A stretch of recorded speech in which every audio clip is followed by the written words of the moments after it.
What up, Divers?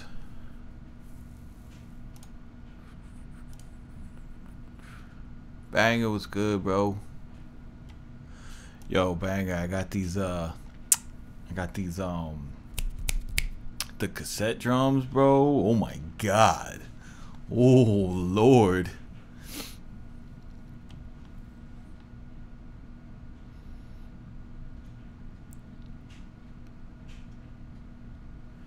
Nah, I still use Studio One, bro. It's just that the shit gets mad glitchy in the streams, dude. Like if I have like one Omnisphere going, this shit starts clicking and it's like it's not good for streaming. What up? Yo, yeah, they do. Bro, they knock and they have such an amazing texture. Like I could still make trap with them, but they're just so dusty, bro, but in a good way. Oh my god, I don't even know what the fuck I want to do. The push 2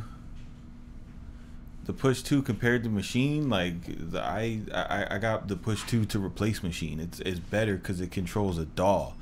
You know, like I think the thing that fucks people up about Machine is they don't understand what it is. Like Machine is an instrument, even though the sequencer is held within your computer. Machine isn't a DAW. It's a powerful instrument because it can host third-party VSTs and things like that. But I mean, there's no comparison. Like the push is like having the jam and the Machine in one. What up, love? What up, Jeff? What the fuck do I want to do?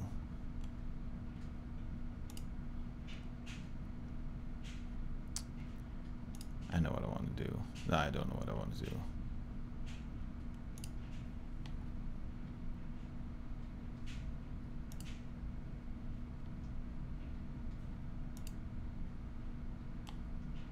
What the hell is this?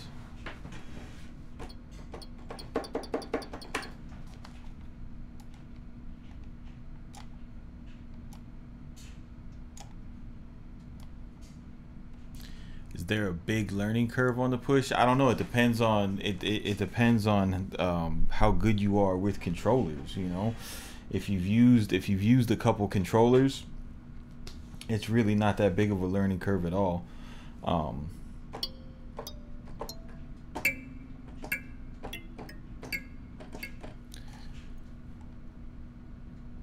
3 o'clock, I think.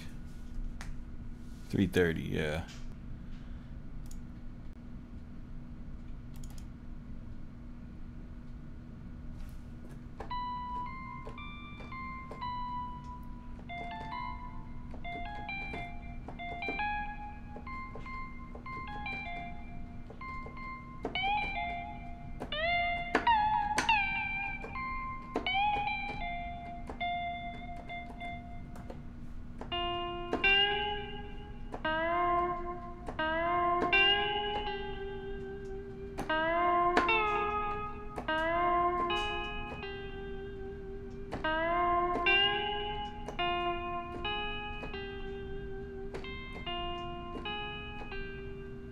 Pretty dope.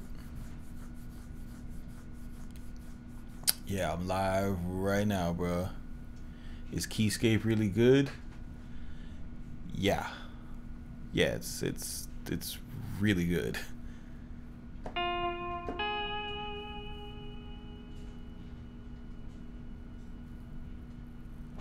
How can I? Because my computer, because I future-proofed my computer when I built it back in fucking 2010.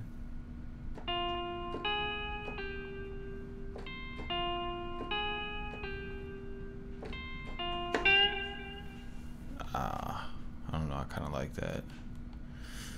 What the hell is that? That's F.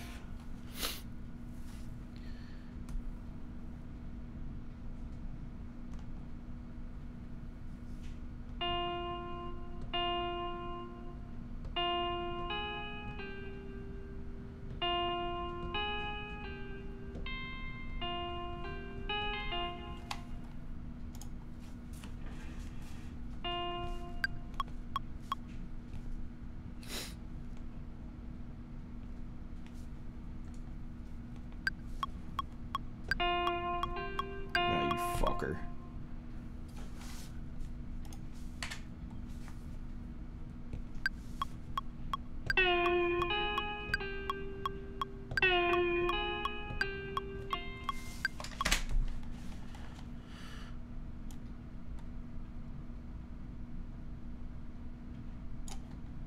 Keyscape is the key to life. Studio One is not for live streaming. Their CPU issues continue to persist when using other applications. I could do Studio One streams if you guys are really about that, but I mean the shit that I talk about, like as far as composition and things like that, really doesn't matter what DAW you're using.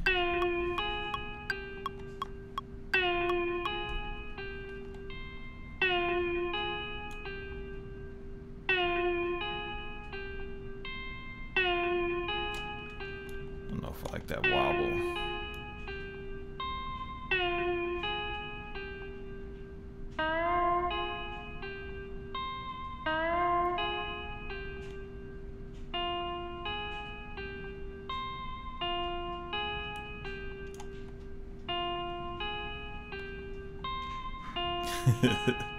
That's what's up.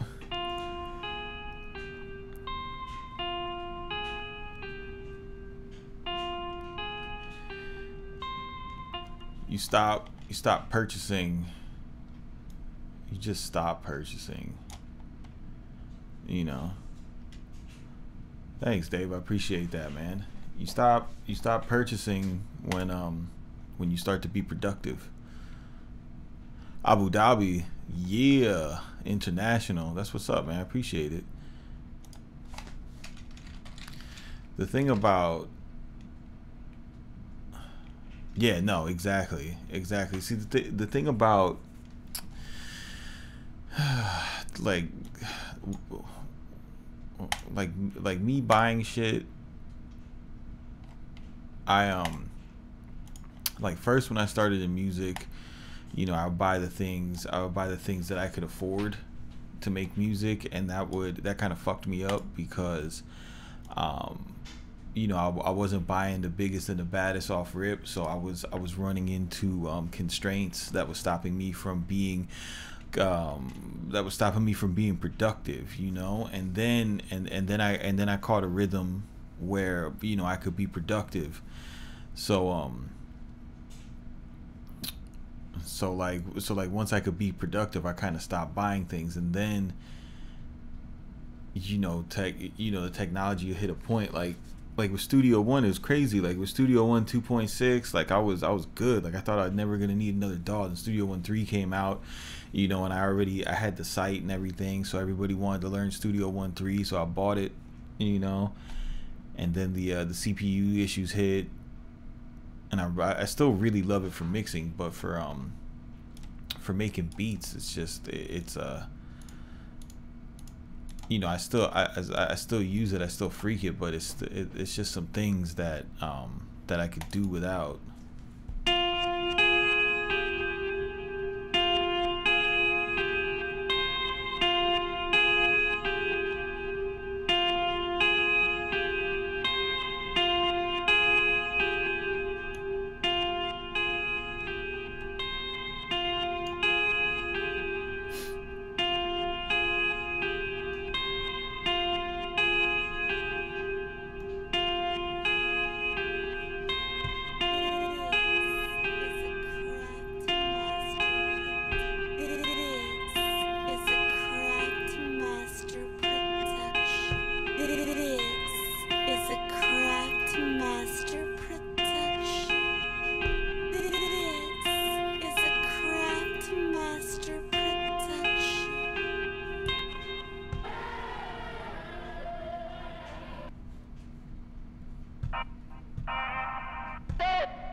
Black Mask. Someone is subscribed to the Internet Money Tutorial channel. I haven't fucked with it yet. It's free though.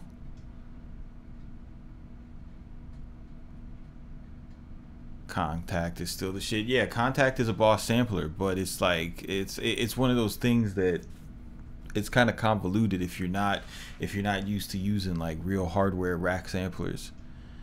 The thing that keeps us buying stuff is shit becomes simpler. Like Ableton made my life simpler. Like I don't use the keyboard as much as I used to because of the scale features inside of Machine.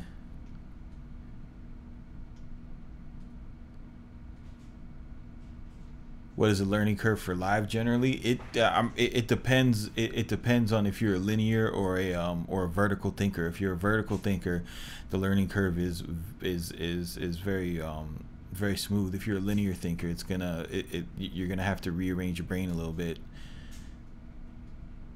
Who was that lady?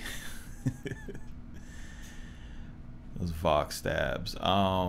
Those are coming from Street Swarm from the Native Instruments, and the one that I'm using right now, that's from a Jewel's J-Don pack. Amazing sound designer. I should have guest musicians in my posts.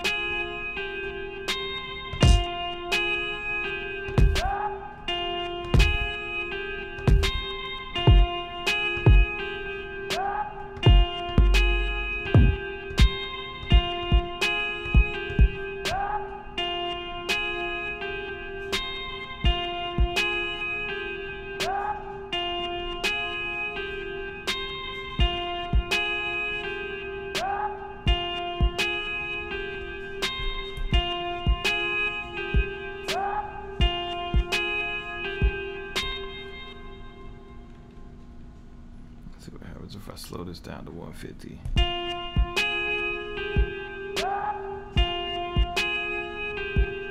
Nah, I don't like it. 167 it is.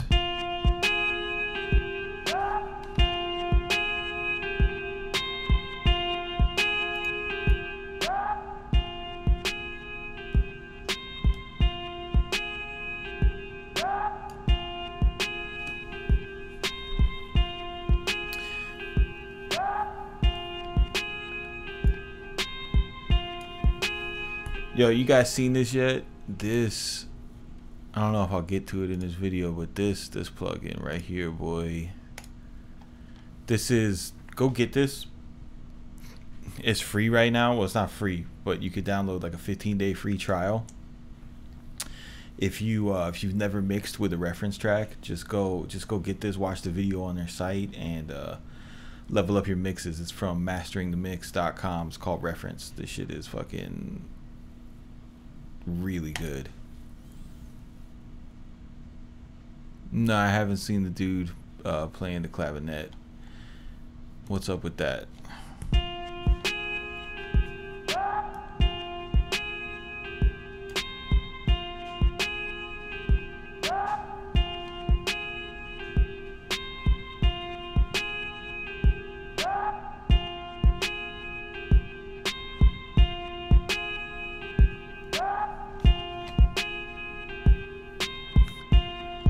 I bet.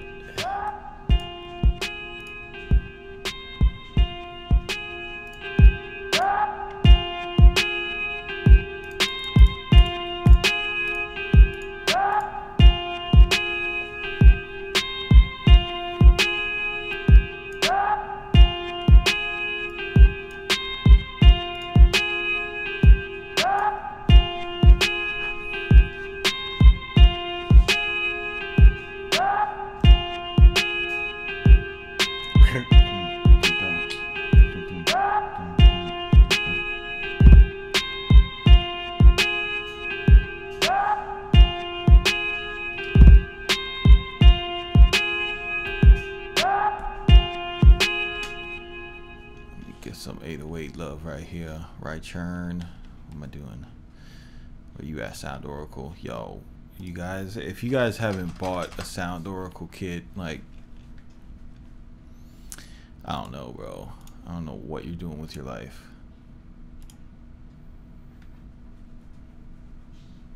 What up, Kazoo?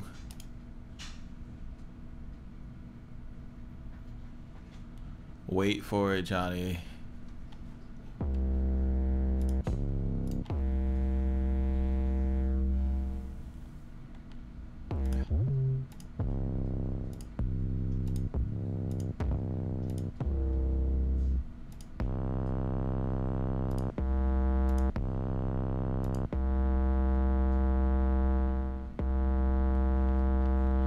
Alright.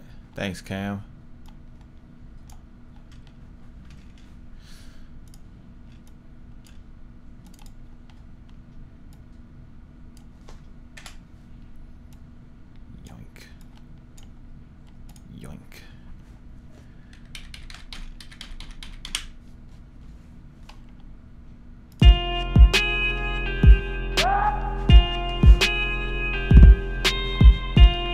Goddamn right, love.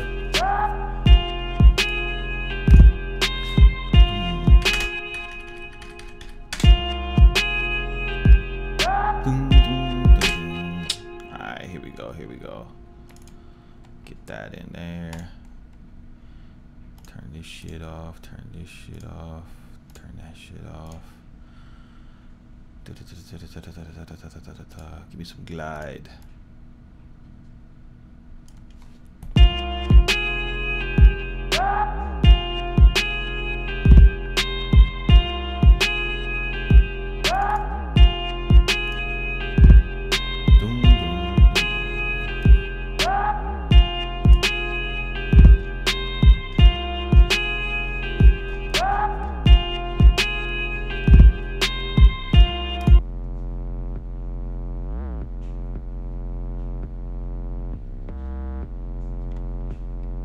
I like it.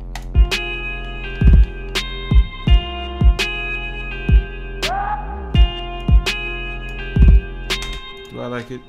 What if I did this?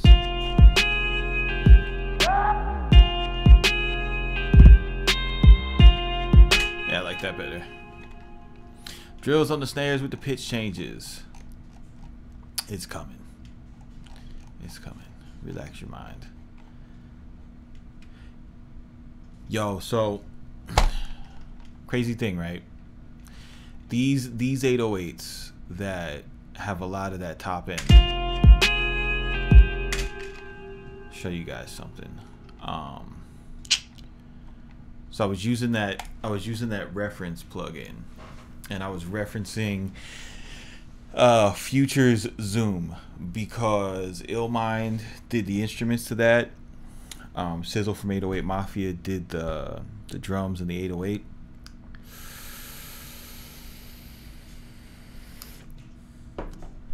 And you know, those are like I fucking love Illmind's melodies and everything. I knew I liked that beat. The mix was it's from Jules J. Don, bro. I think it's the Hot Sauce box pack.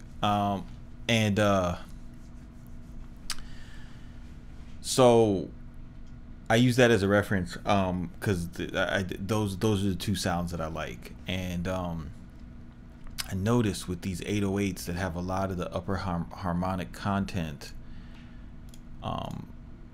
they're great and they translate well into iPhones and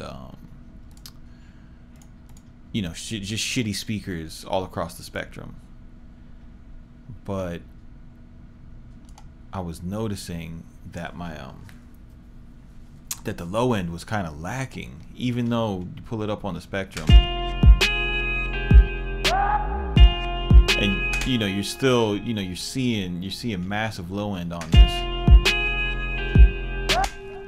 But when you balance it in the context of the mix, you wind up lowering the 808 because it's so fuzzy, and because it comes out, you know, it shoots across.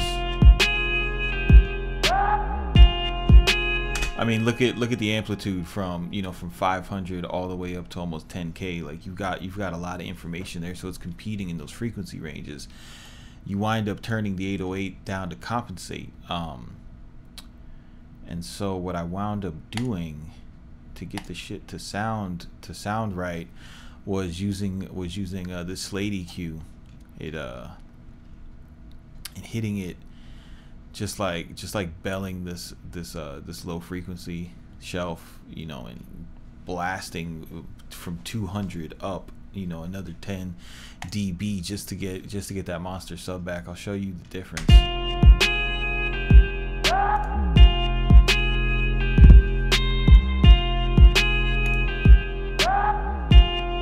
Without it,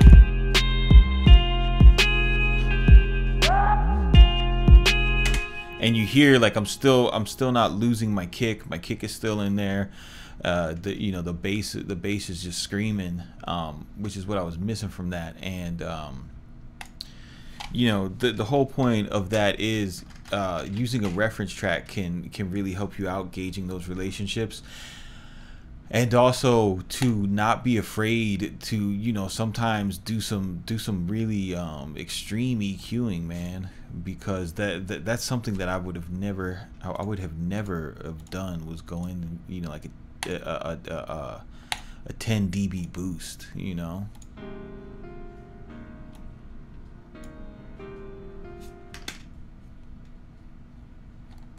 But because I had the reference, you know, I felt more confident with it.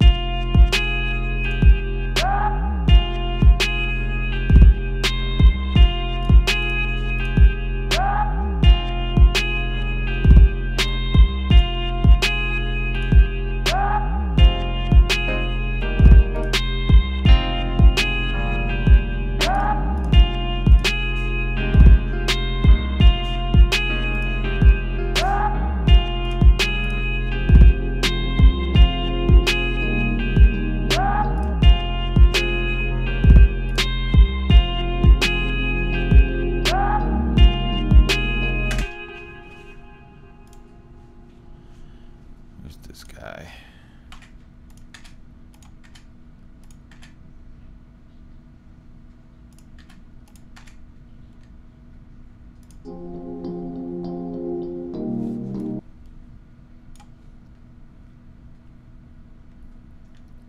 You know, sometimes when I be in the studio, I see like other engineers with these really crazy boosts in their EQ curves, and I'd always shy away from that type of shit. But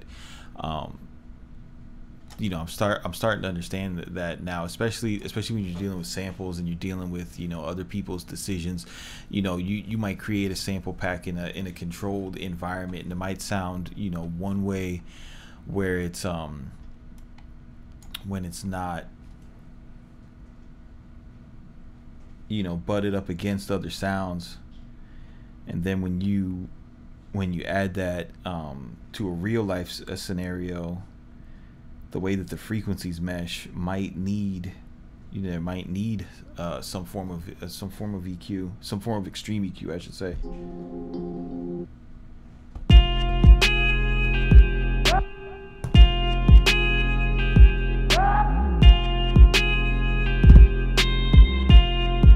Oh yeah.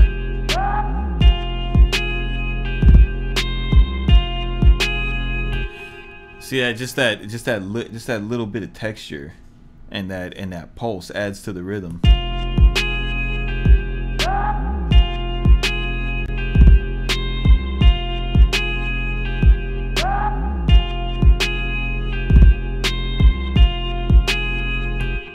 Yeah.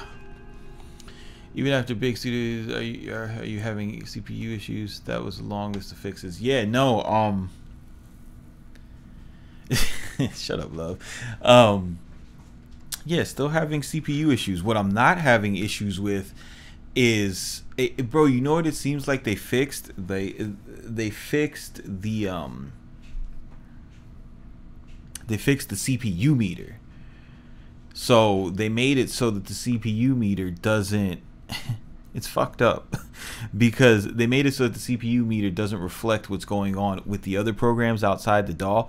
But if you still have something, if you still have processes in the background, you still get the same clipping, which is annoying. It's just like, I see what you did there, fucker.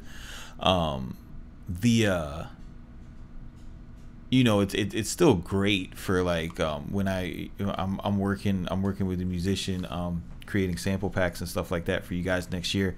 And it's nice when you go to record audio or record MIDI, the low Z feature works really well. That stuff I can't say enough good about. But you know, as far as like for stuff like this, for streaming with you guys, I don't know, bro. I'm not Dr. J. What CPUs are you having? What CPU issues are you having, Black?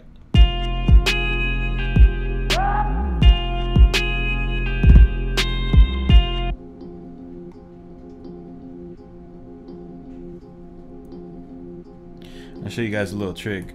Like I like this sound because of the way that it adds some movement, you know, especially when when you've got, you know, stupid little straightforward trap melodies. You could go into everybody's got Guitar Rig, right? If you don't, you're fucking playing with yourself, because they have it for free on Native Instruments. But you could take something like this, and this will help your mixes out a lot.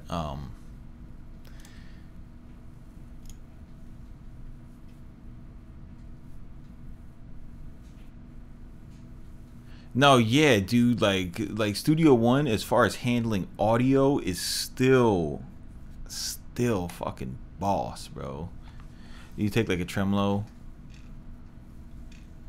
and just kind of pan the sound.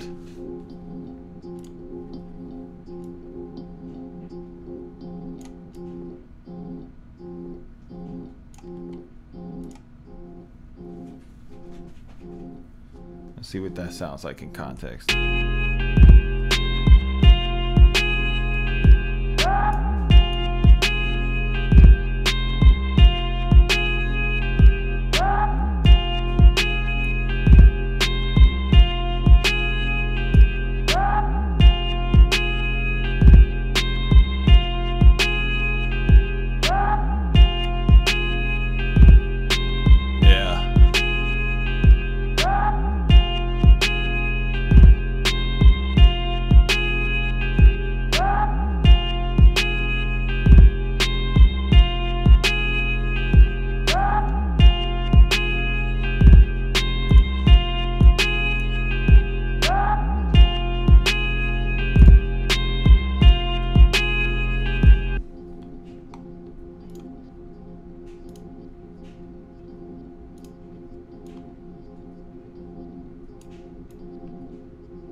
I never got Serato sample to install on my computer when I was a member of the beta, so I have no opinion on it. I know a lot of people are really excited about it though, and a lot of people say really good things, but so that beta came out around the time that I had bought the push, so when it didn't work for me, I didn't really care, because pretty much everything that I wanted Serato sampler to be able to do, I was able to do with live in the push. Fucker.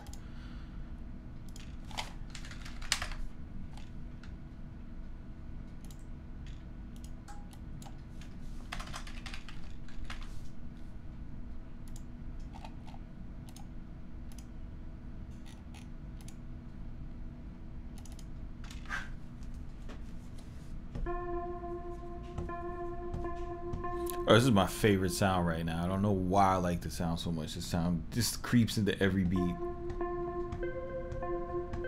I mean, I know why I like it so much. Fucking creepy as shit.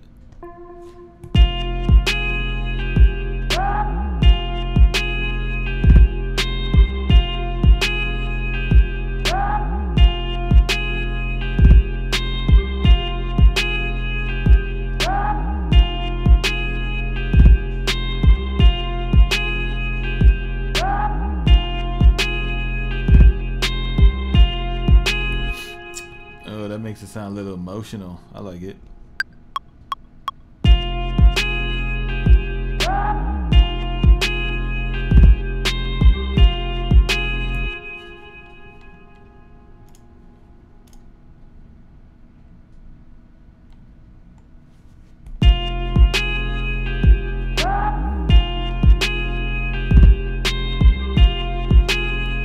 Ew.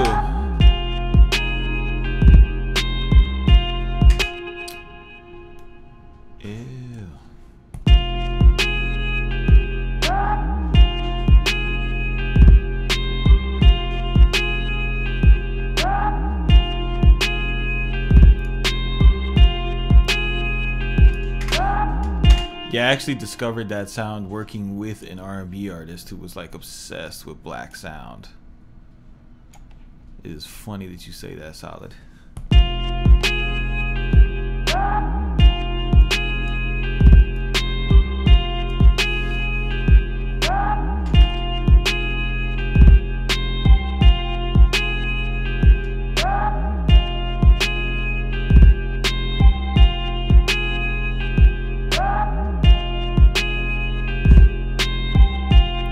Tone, yes, yes, it is not a CMP track unless there's somebody getting tortured in the background, bro.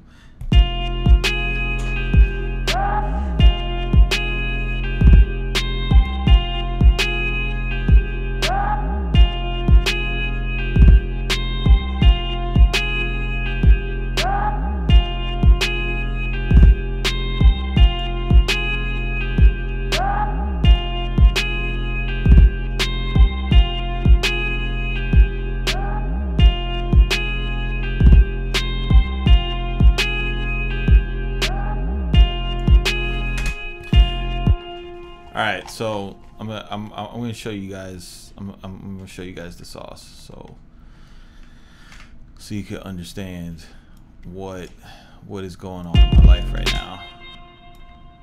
All of that was to do this. All right, so on my master bus, I got reference going, right? Let me get rid of this one and put in the Zoom reference. The other reason why I chose Zoom as my reference. That's good, bro. You should be doing that. The reason why I chose Zoom as my reference is because I got this from the actual. Thanks, fam. I got this from the actual record. So this is just 4 bars looped from the Future song.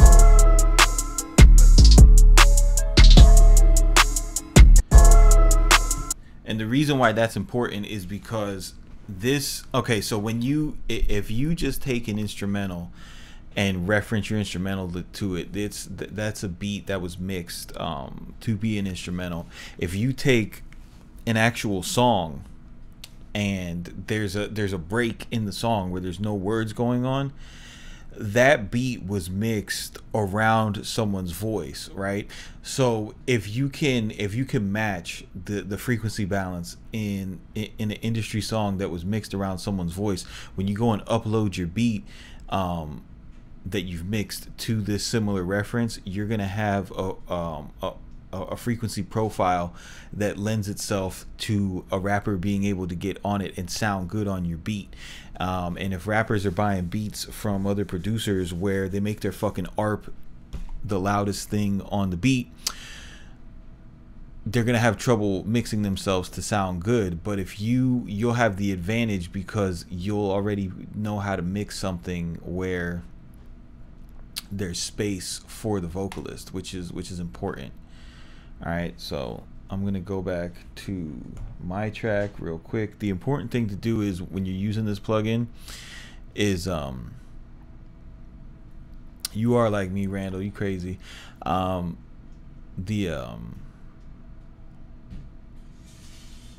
Yeah, it's because FL Studio is garbage. It's the FL Studio isn't garbage. It's just not for me. It's garbage. But the thing about FL Studio is the people who use FL Studio, they just use it because that's what all the tutorials are on. They're not like musicians looking for the right thing. They're just like, I want to make beats. I want to make beats fast. This is the easiest DAW to hack. This is, you know, this is what this dude used. You know, it's a copycat culture. It's, you know, it's the same reason why people use the Spins 808 and the young chop snare, you know, and nobody wants to experiment and use their own drums. So, all right, what was I doing? All right, so to get this right, I'm just gonna do my quick mastering. I use Grow Speed too. I use Grow Speed in Ableton.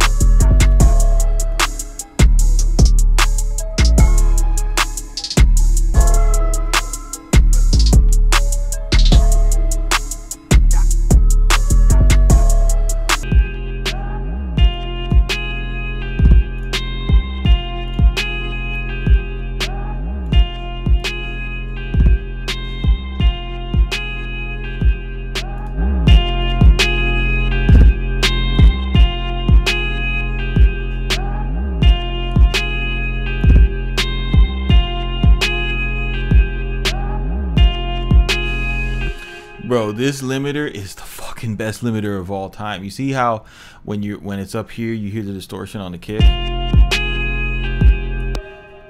This feature right here, how you could just tame these peaks.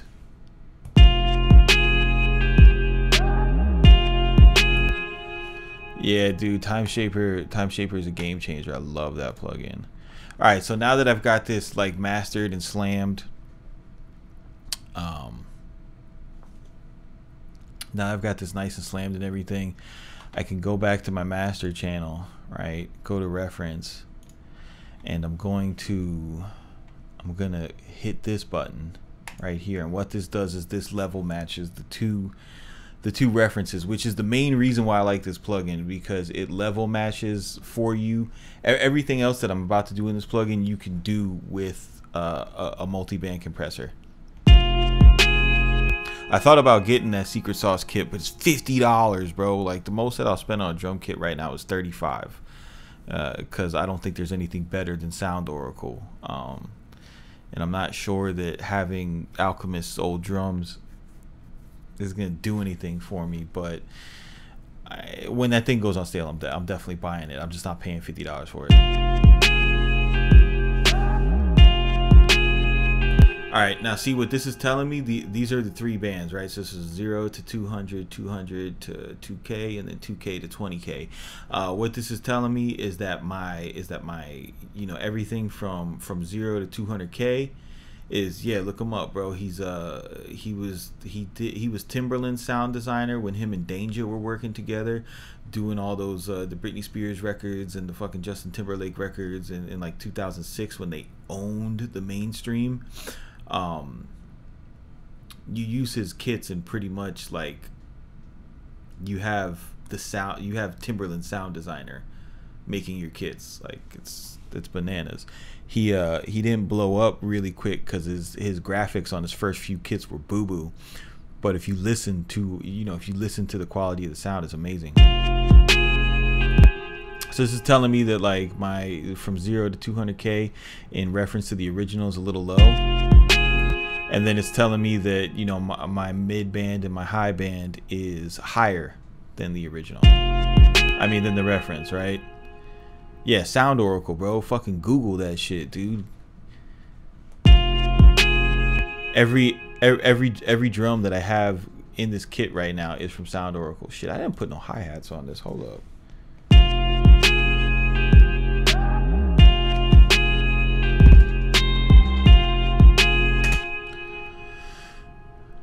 What up, hit play?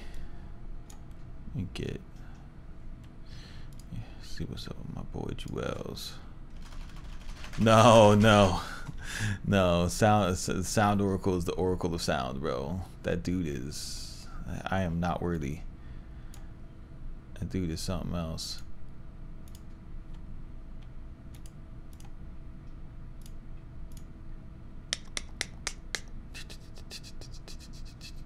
What do we got here?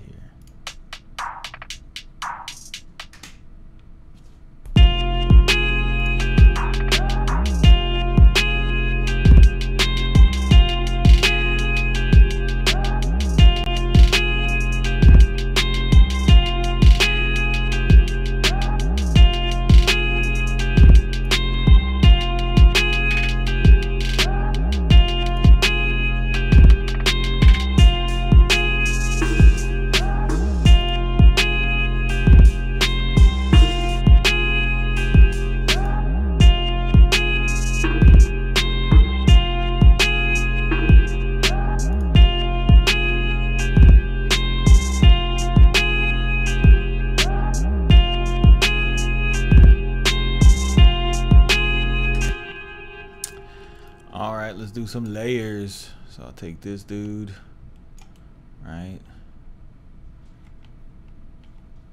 Let's layer up here.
A little groovy.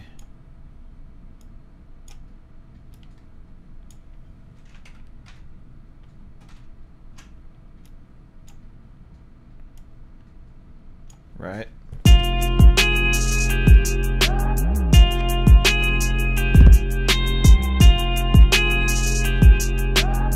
I think that's the price for the everything bundle, bro.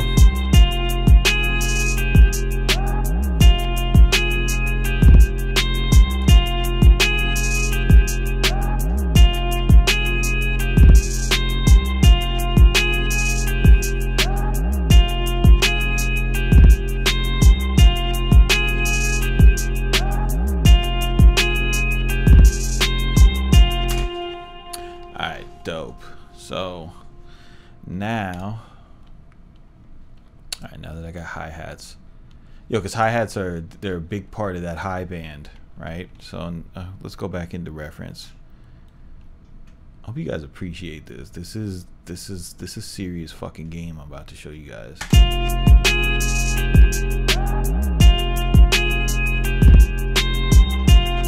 All right, so a couple things. Yeah, it's worth the $34. Like, if you buy, right? If you buy the Oracle Volume 3 and only use that for a month and challenge yourself, only use that for a month, you'll understand that's the only drum kit you ever need. And then anything else, you're just adding taste into it. But that is Sound Oracle Sounds Volume 3, whatever the name of that is. If you have that kit, you literally have every drum to make any genre. That dude is a beast. All right, so you see how quickly I can go in between these. Let's focus on the low band first. That's where I like to start. So what are the specs on my PC? I have a 4th generation i7, 16 gigs of RAM. It's like a 3.5 gigahertz. You can overclock it, but I'm scared. I mean, it's fast. But I also built it in like 2010, and that's the reason why you always buy like the most advanced technology at the time. You never just get it. No, I don't experience a lot of lag or latency issues, and I have a fucking $200 interface.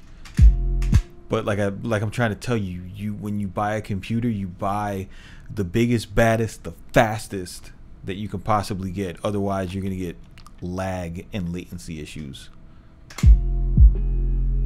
All right, so here's my original. So first of all, this is telling me when the purple lines go out, that's telling me that I have less compression in this band than the original, which I'm fine with. You know, I want that punch in the low end.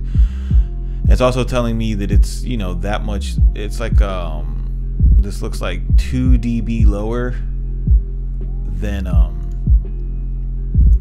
yeah, see if I go to like a 20 dB. Yeah, his 808s are amazing. So you can see like, but I've got like a really close frequency profile, right?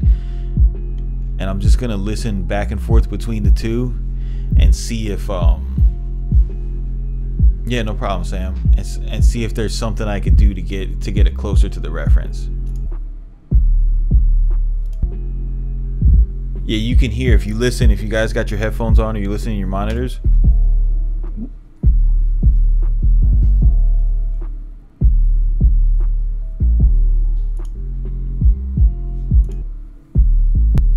That, God.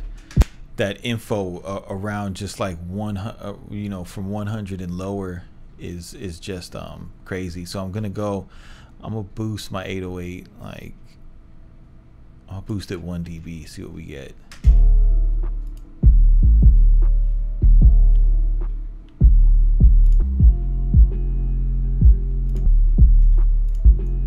I'm using a Complete Audio 6 Macho.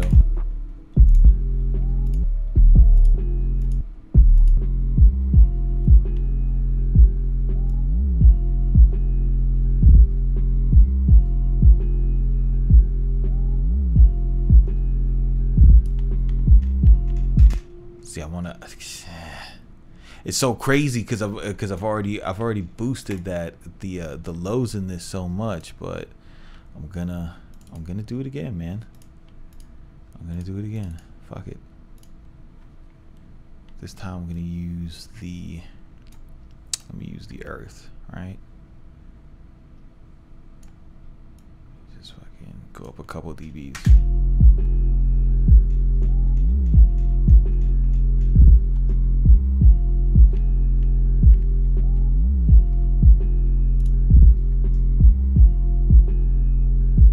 That's super close.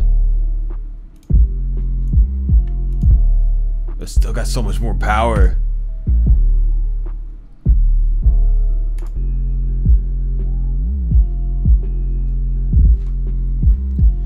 Yo, that's actually a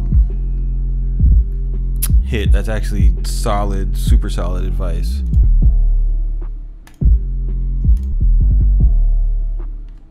Yeah, cause they're in D. Where are we? We're up on F sharp. That's, yeah, thanks for that. Cause that's why there's so much more energy down here. Good call, bro. Good fucking call.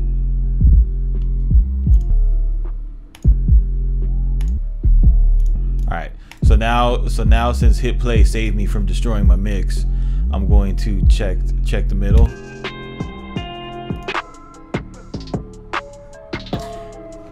And this is where I like to listen to the snare volume.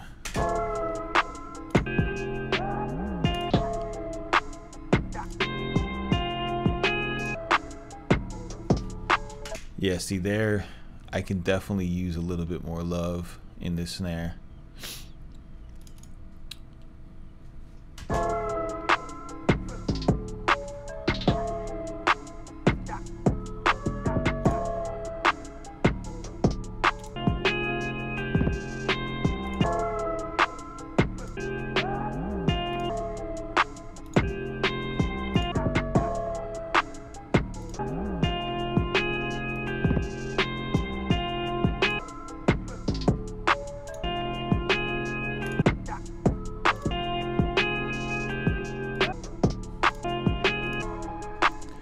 Let's see. That guitar can come down a little bit too.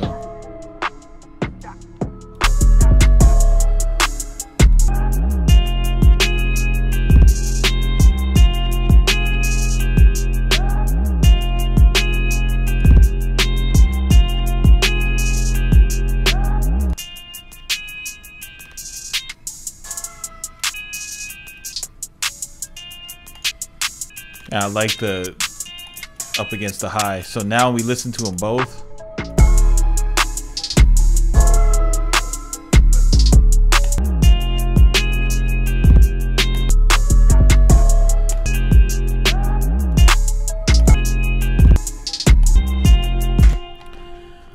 Pretty crazy, right? So you got if you look at the Lufs meter, which you guys go ahead and Google that, that's the new standard for measuring perceived loudness. Is better. It's better than RMS.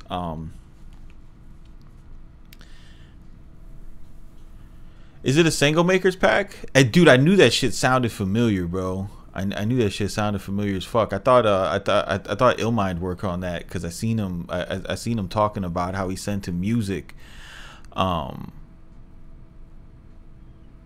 Yo, I knew that loop sounded familiar. I actually think I have a beat with that loop in it. I thought that I thought that like when I heard Illmind taking credit for it, I thought that it was something that came from an Illmind pack because I fuck with that dude.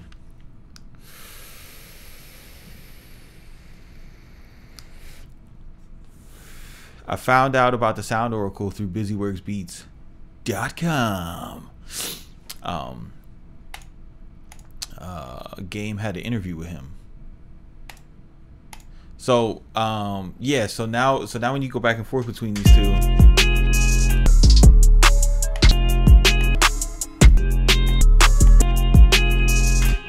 part one, single makers part one.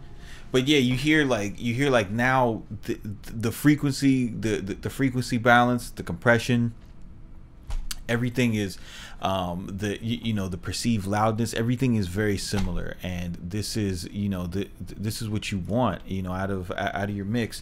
So after this is pretty much like the the basis of the track. Like this is gonna be the full loop. Now I can go ahead and arrange things,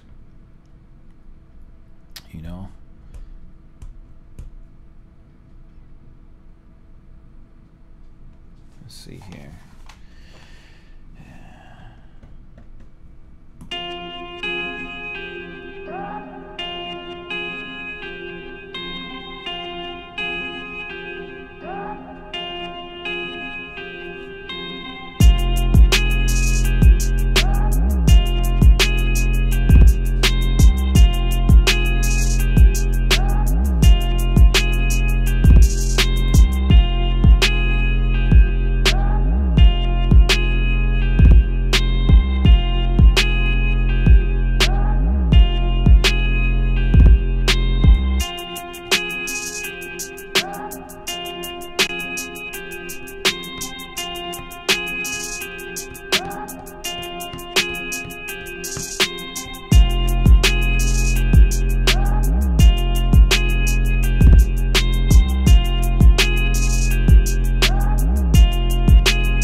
skin, I don't know, bro. Shit. I wish I could shout out this skin. Maybe I could pull it up on my preferences so you guys could see it. How did I get to that look and feel? All right, cool. It's called SB Elegance, and that's from the lady that, oh god, she has the awesome Ableton site. I can't remember her name.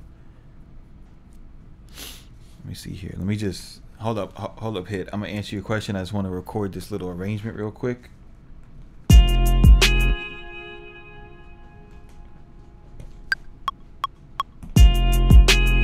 Fucker. Undo. But yeah, like, I mean, dude, like, you see how much I'm not fucking with my mouse. Like, this is what I really fuck with about Ableton and having the push, you know.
All right, that's a song.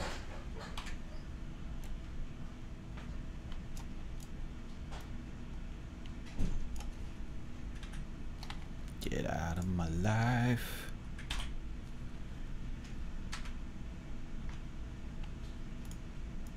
Get out of my dreams, baby.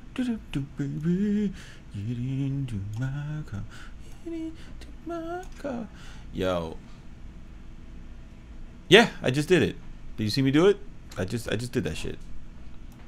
If I wanted to, I could have not used the mouse at all. I definitely just arranged the whole song.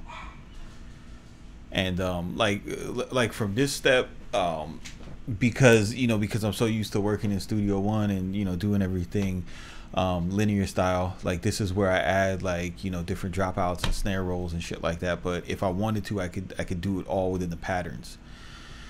What were you asking before? How loud do you typically make your beats to send to rappers or to put online? I'm not familiar with Luffs, but I know my RMS. I'm finally pushing up into -3. And ooh, oh god, that's fucking loud, bro. Like when I used to do that's too loud, dude. That's super squishy.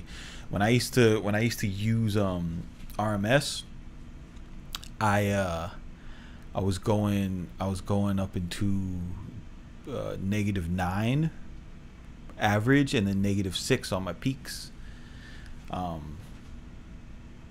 That's it. But RMS isn't reliable because it's not perceived loudness. It's like it's average loudness. Luffs is perceived loudness. So if I'm 10 Luffs, it's gonna sound like an industry record.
tripping.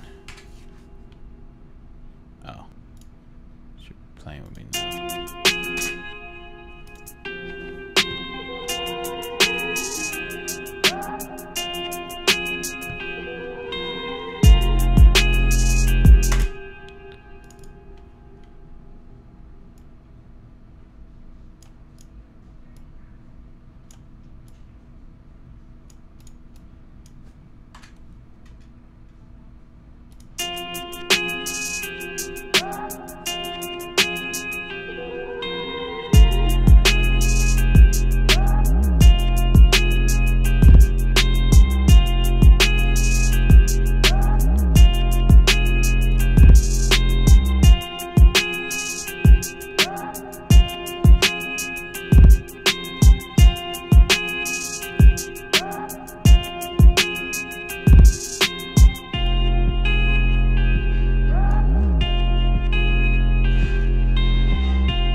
Yeah, I am Sonic Bloom.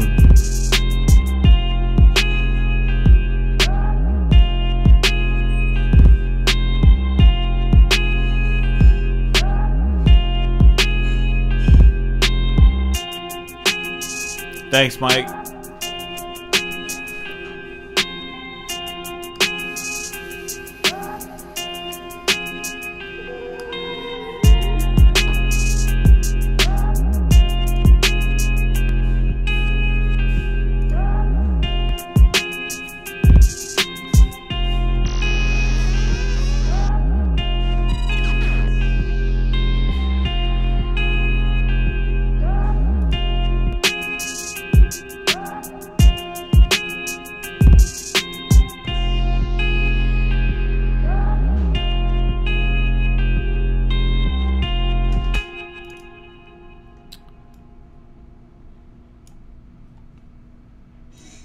Get out of there.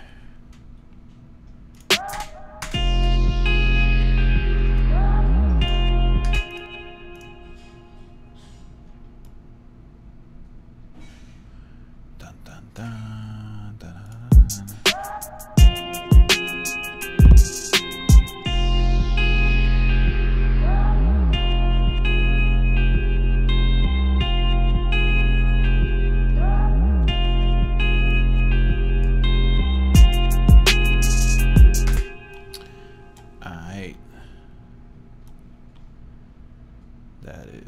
That's pretty dope. What should I name this shit?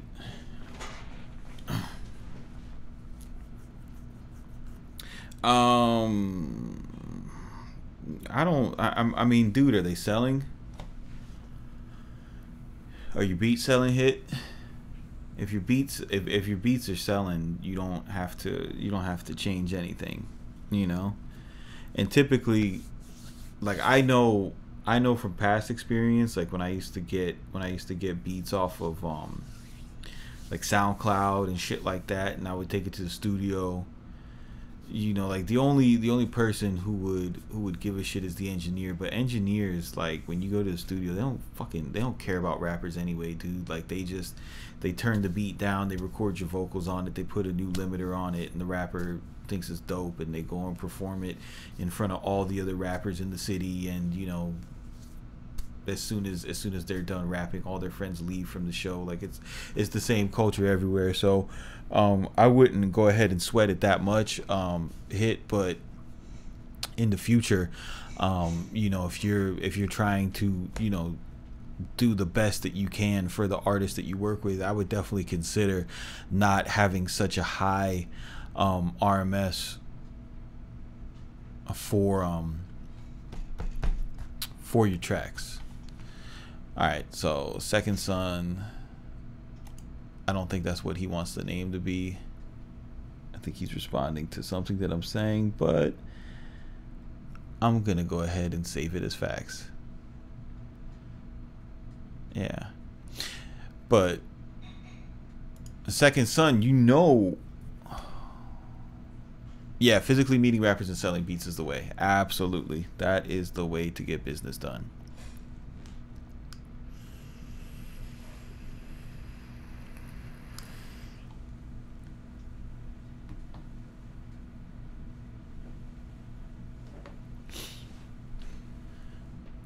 Oh yeah, Mike is stealing my sauce and getting placements. Fuck yeah, bro. That's what I'm talking about, man. Just remember, when you make it big time, you know, big time, you know, and you wind up on you wind up on the Joe Budden podcast, you know, and you're on Drink Champs and all that shit. You let them know, bro. You let them know about the fucking education revolution that's taking place, bro. Because people like me and you know, all the other amazing music teachers that are on YouTube, we're fucking destroying Full Sail and all these other institutions that have just been robbing creative people for so long. You know, like, it's like the main reason why I do this channel, because I'm a fucking anarchist, and I want to I'm tired of seeing creative people like go into $80,000 worth of debt, you know, just to learn fucking bullshit like cut, don't boost. All right, so what am I calling this? I'm calling this facts. Yep, calling it facts. And I'm going to and this reference, like, for you guys that mix in headphones, this reference plugin is amazing, because like, I'm not even going to check this in my monitors. I know from using it over the last 3 days, like, I know if I get if I get in the ballpark with reference, that this shit's finna slap. And it's just, it is what it is. Appreciate you more, Meticulous. You know, I just, like, I started doing this shit because it was so hard to get good, you know, especially in the era that I came up in, because everybody was really, the culture was really guarded with I'll show you in a second, son. The culture was really guarded with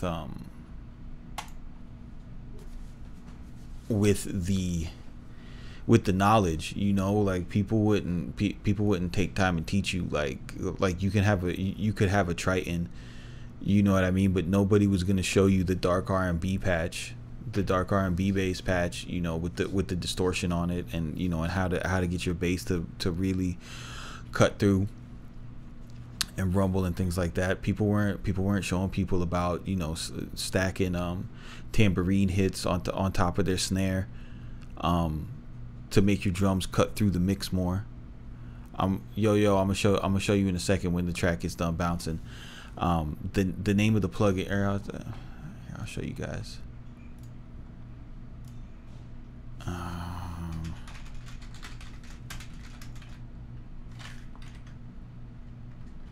This is it right here.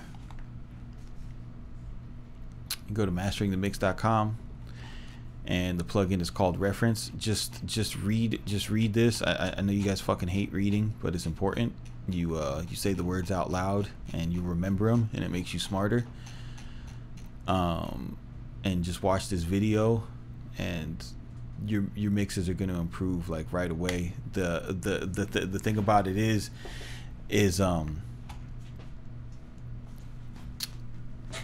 the thing about it is you have to have good source material. Like I use the Zoom, the 4 bars of the instrumental that's at the end of the record, because that's a professionally mixed track with a rapper on it, and then when the rapper's off it, you get a frequency profile that has already made space for a rapper. So when you upload your beats to BeatStars and shit like that, and people use them, oh yeah, by the way, BeatStars sent me a hat, and the condition was, if they send you a free hat, you would put it on social media. So thank you, BeatStars. But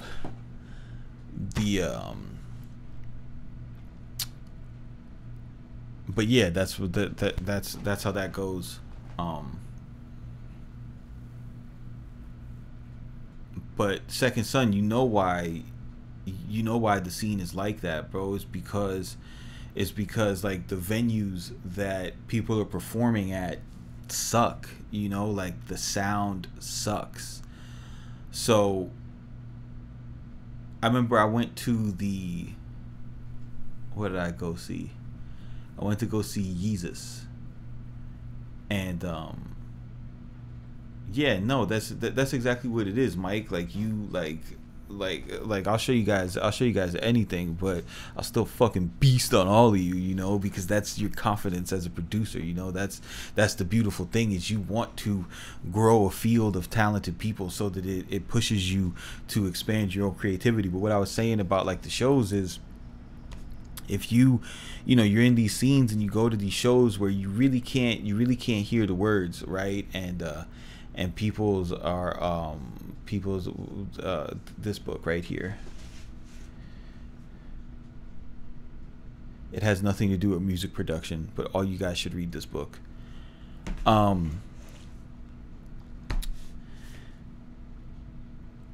So the experience just isn't fun. Like when I went to go see Yeezus, Kendrick was performing and he had a live band, and the band played amazing, but it was terrible sound. Like Kendrick is a lyricist, and he didn't necessarily do anything on stage that was magnificent. So, you know, I went out to get another scotch while Kendrick was performing. Now, I seen him earlier in the year, you know, at a different venue. It was an outside concert, and you could hear the words so much better. And I stayed there and vibed throughout the whole show because, you know, it was a dope experience. So here is an arena concert where you've got shitty sound versus an outside concert where it's great. And it's just like, so if I'm not gonna watch Kendrick with shitty sound, like I'm not gonna watch you and your boys just for like the sake of the culture. You know what I mean? Because at the end of the day, like hip hop culture has changed so much. Like the culture aspect of it really isn't that important. And the reason why it's not important is when hip hop was a real culture, the culture centered around having fun, right? So like these parties would be thrown into projects to, you know, to have a good time. You know, that was the whole point of this shit, was to have a good time and dance. You know, go meet girls, and shit like that. But if you come to a rap show and it's every rapper and 10 of their friends and there's no chicks there, dude, why the fuck do I want to stay there till 2 o'clock in the morning? You know what I mean? Like what is there to do, bro? Like, you're gonna go up on stage and you're gonna tell me, you know, like how tough you are and how many chicks you fuck, even though you didn't bring any girls to the show. You're gonna talk about how much money you make, even though you're leaving in a Civic. You know what I mean? You're gonna talk about how you run the scene, even though like you're at the same level that I am in the scene. So what is there really to do? Like nobody comes through with the dope DJ, you know, to play the records, to have a good time. And that's the shit that gets missed. Like rap performances now are a lick. Like somebody comes through and they're like, yo, we got, you know, this boo-boo A&R coming through, is $25 to perform. Like, now you have to charge the performers because people ain't paying to go into that shit. And then when you get to, you know, premium cities with entertainment scenes like Houston, Miami, LA, Atlanta, New York, how the fuck am I gonna go watch underground rappers when there's so much other shit to do, you know? Or people who perform in strip clubs. Like, dude, I do not want to come to the fucking strip club, you know, to watch like Bruno Mali perform, dude. Like, I came to the strip club to watch fucking Diamond and Gemini, you know what I mean? So not, son, I feel like that too. Like when I'm in Miami, I love Chicago is another great town too. Like, I love going to the grimy show because sometimes you do find that dude with you know, with the incredible energies, you know, and Ace Town, 10 Toes Down, that's what's up. You find that artist with incredible energy, and you have an amazing experience. But it's like it's crazy because like the thing about artists when they're doing a live performance and anything, you know, anything musical, the thing that makes it special is the authenticity. So when you're in a room full of rappers and you know everybody in there, and then they get up there and they start talking that shit, like that shit that you know isn't real, like that isn't a good vibe, bro. Like I used to, like, I'm a hustler, bro. Like I used to throw shows. So the difference between my shows and like everybody else's was mango. The thing about my shows is I only, like, I wouldn't do like 10 rappers from the and try to get and do 10 rappers and have them all bring 10 people, and then there would be 100 people, and then charge everybody $5, and then I would make $500. Like, that's not how I would do it. I would get like the most legit best artists in the city, you know what I mean, to come through and do it, and I would pay them. I pay them to perform, because once, like, when you're in the music scene, and you'll notice this even when you'll notice this even when you start to do business, like with your production and stuff like that. Once you start to introduce money into the culture, things start going so much better. So if you pay your artists to perform, they do extra. They come better because they've made it to a different echelon. Same thing, like if you're a rapper, if you pay for beats, like rappers who pay me like 1 or 2 times for music, like they get a completely different experience as opposed to a person who buys a lease. You know what I'm saying? Like if you buy a lease and then you pay to get it mixed, and we start to develop a vibe, you know what I'm saying, then all of a sudden I'm gonna make something and be like, yo, this is for you, and send it to you for free, but you don't start to get these types of relationships until you truly come out of your pocket and do business with people. It's a completely different level of respect, man.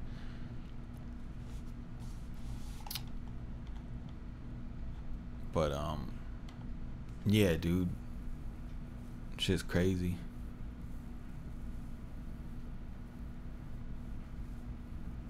Yeah, that is definitely, there's an interesting parallel, but that shit is real.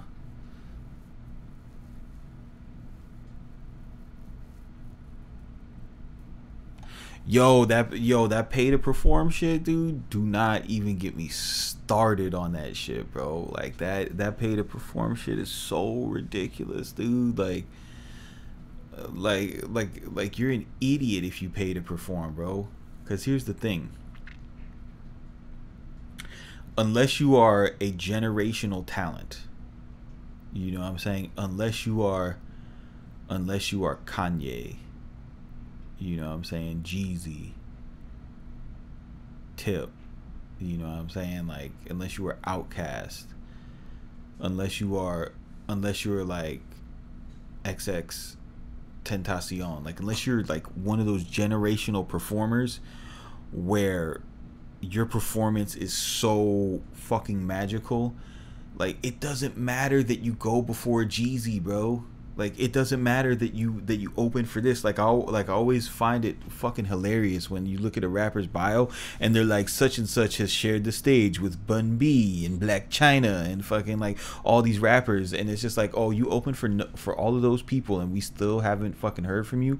That means you suck, bro. Like, because first of all, you didn't share the stage with nobody. Them people didn't pick you. Their management didn't pick you.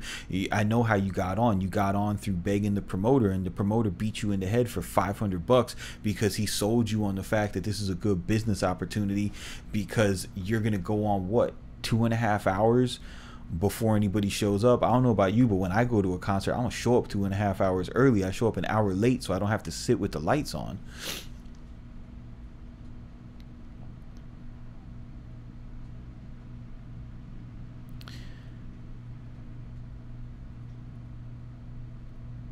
Yeah, dude. No, I mean, it's crazy. Like, trust me, I could have did the same thing. Like, I brought, like, when Tech Nine was doing the Hostile Takeover tour, I bought that tour and brought it down to I brought it down to Pompano, and there was people that wanted to throw me $800-900 just to open for Tech, dude.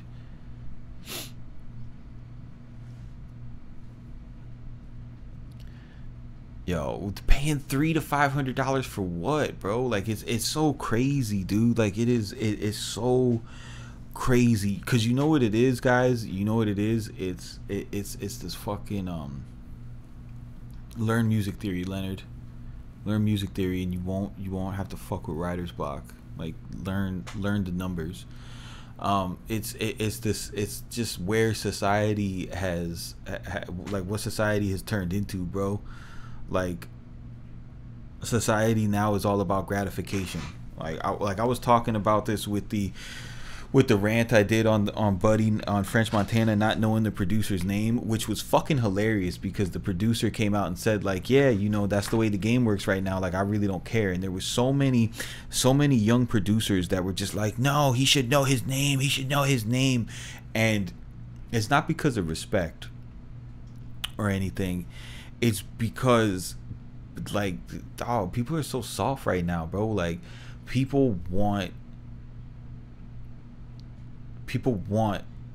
to know, like people need that feel good, you know what I mean? Like, so it's the reason why people sell beats for $1.99, you know what I mean? Like, all right, bro.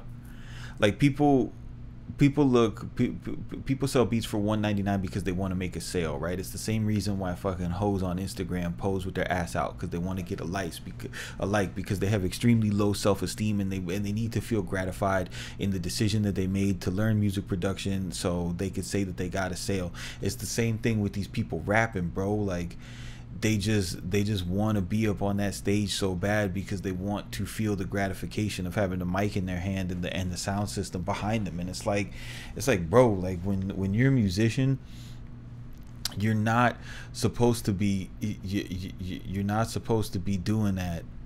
Yo, yeah, One Mind, them kids are dope, bro.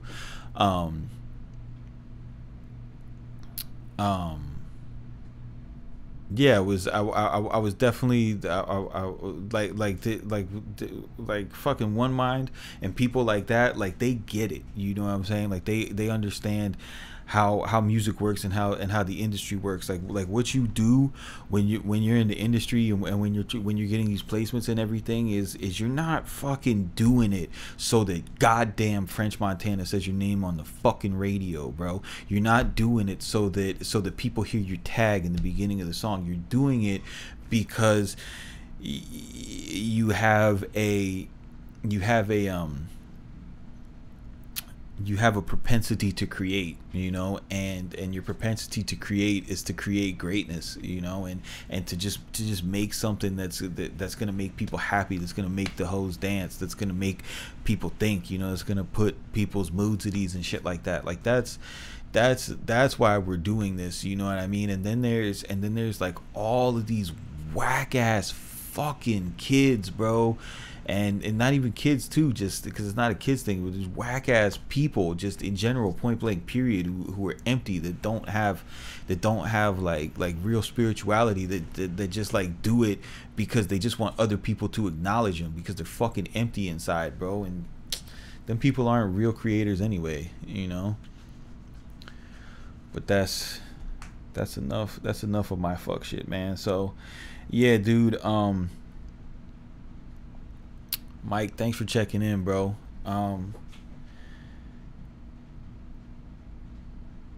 Josh Jackson doesn't think he'll be traded for Kyrie. You goddamn right they ain't gonna trade Josh Jackson for Kyrie. But yeah, I can't wait till the NBA starts. I appreciate you guys coming through the stream. Definitely check out that Master the Mix reference plugin, because it's a game changer. Definitely pay attention to my dude Hit Play when you get a reference track. It is beneficial to have it in the same key as the track that you were composing, because the bass is going to play tricks on you, and if it's not in the same key, just remember to compensate for that. Thank you again, Hit Play, you saved my ass. I appreciate you guys. This is CMP with Craftmaster Productions, Studio1tutorials.com. Yo, if y'all haven't seen, bro, I got a sequel to bag up. I haven't dropped a video of what's in here, but I did. I think this is 6 or 7 projects, and it's pretty dope, bro. Like, I go through some of these.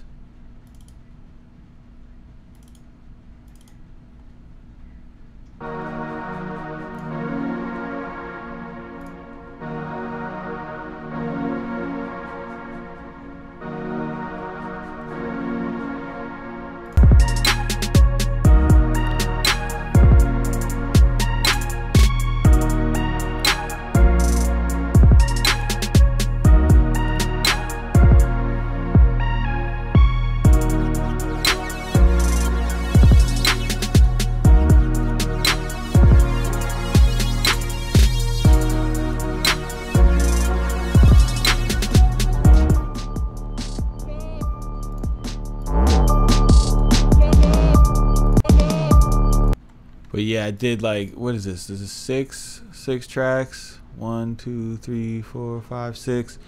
Um, yeah, as long as the info is on your fucking publishing check, dude. That's but see, that's the thing. That's how you can tell the difference between a real industry creator and a you know and a fuckboy with a BeatStars page, bro. Because a fuckboy with a BeatStars page, they just want people to fucking say their name and like their shit, man. But I did 6 projects, Studio One files, you know, all the MIDI. I included the stems too, if you guys want to fucking sample the shit.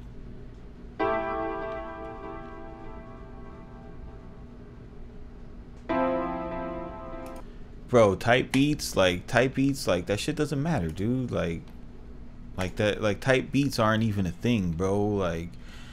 Um,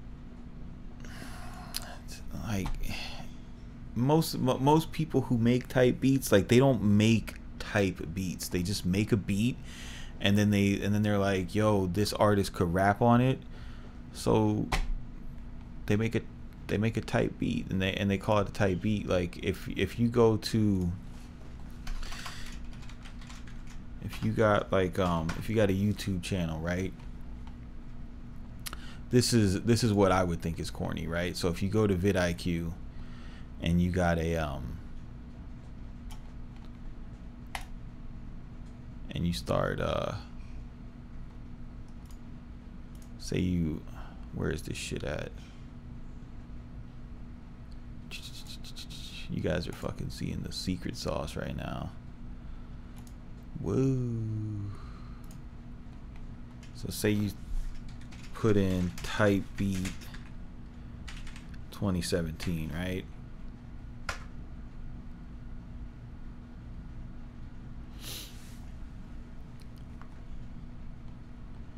So if you use type beat 2017 and then you start looking for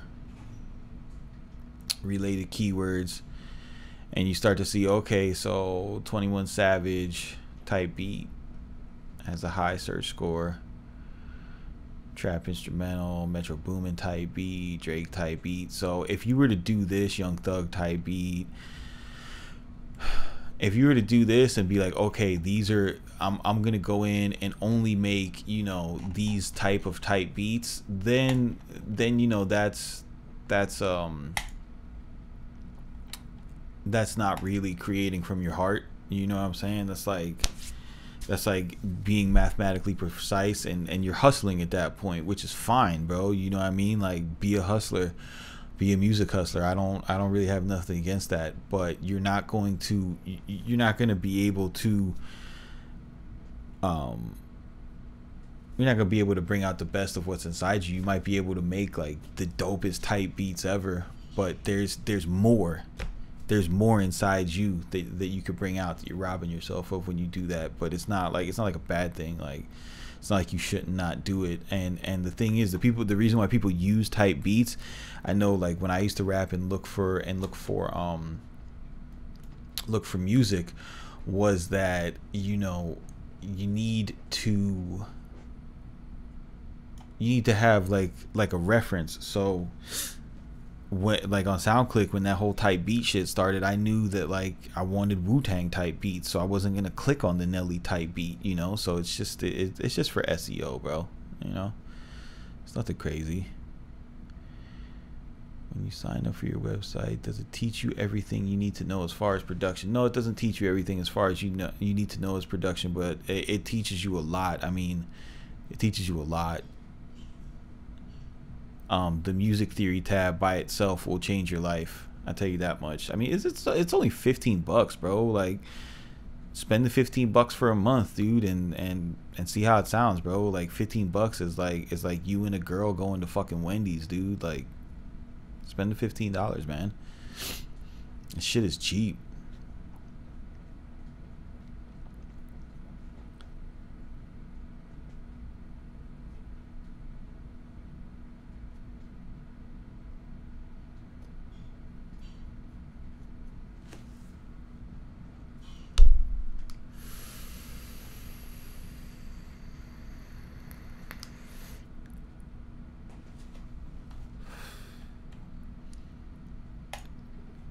I'm gonna let the stream live to see if Mike may even wanna drop any jewels.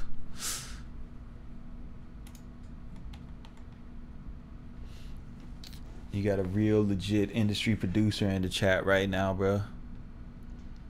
What do I have coming next for you? I don't know, bro. What do you want? I'm like, yeah, dude, I'm like super fucking dumb busy right now with like my regular job. Like the shit is fucking crazy, bro. I'm just trying to hold all this shit together.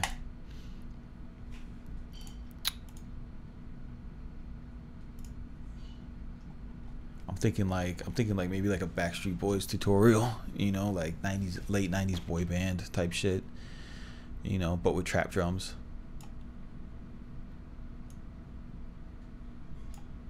I want to stream on a different platform so I could do like a game where like you guys give me some like atrocious fucking song to sample and I just flip the shit out of it, dude. I think that would be fun.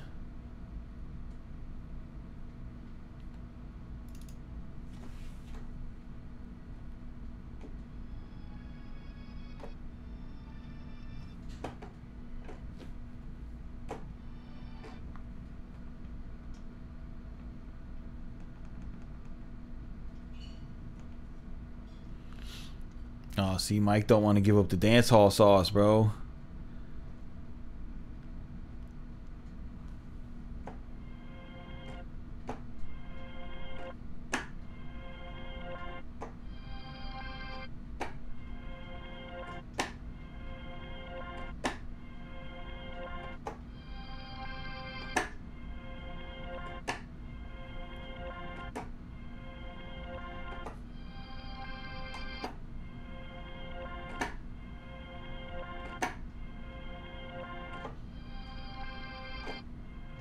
What do you mean hit play?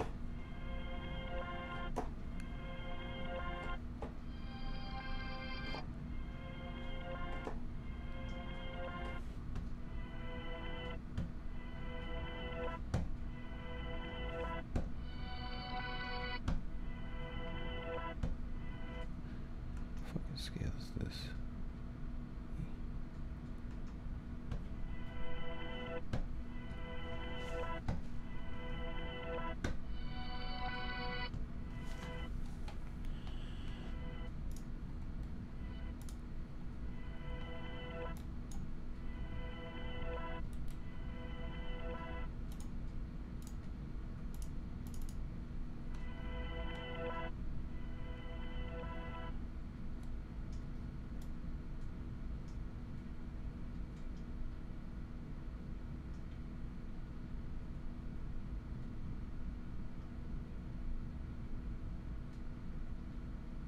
Nah, they're only streaming right now. I'm thinking about selling them as a package for download. I'm just trying to figure out a price that I feel comfortable with because it's like super fucking valuable information, dude. Like,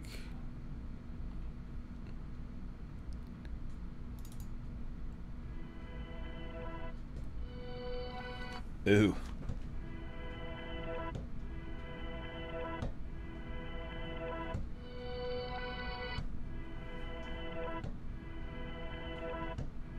On average, 3.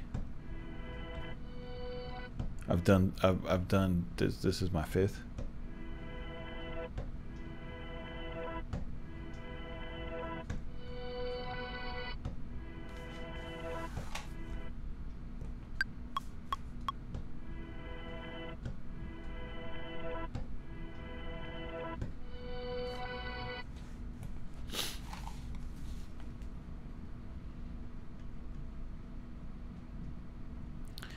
Man, you know what, dude? Like, I don't like beat reviews because it's just like, bro, like, it's your taste, it's your creativity. Like, I don't feel like comfortable adding my 2 cents because you might look up to me and my, you know, my personal preference for the sounds that I like and the sounds that I enjoy.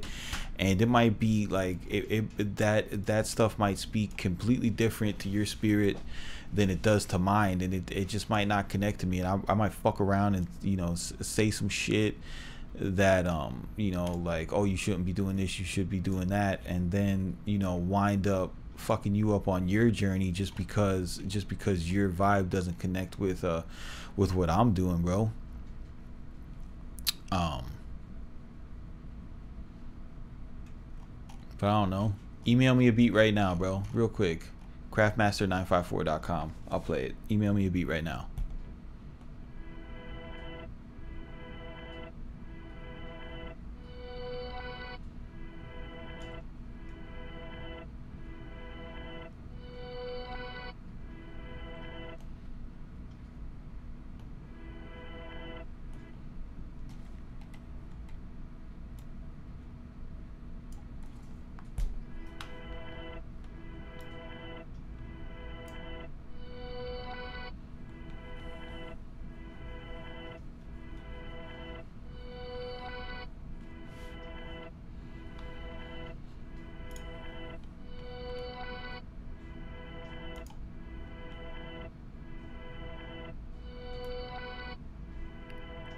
Compression first. Send a Dropbox link, Danny.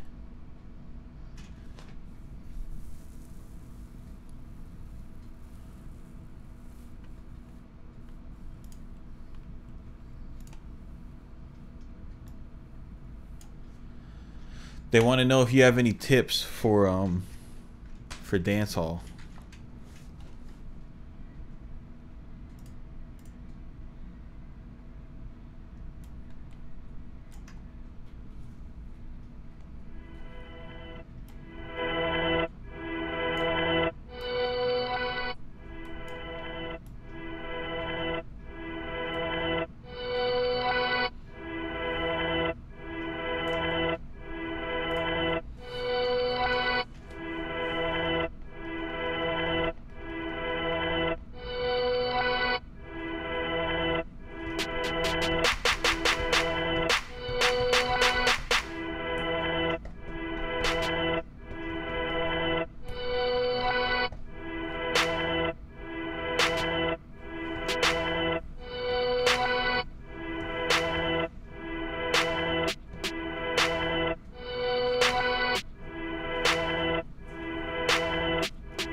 Craftmaster954@gmail.com.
Okay, all right. We got some emailers.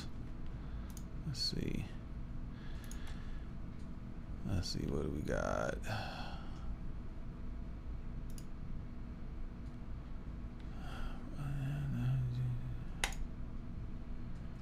Let's listen.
Dude.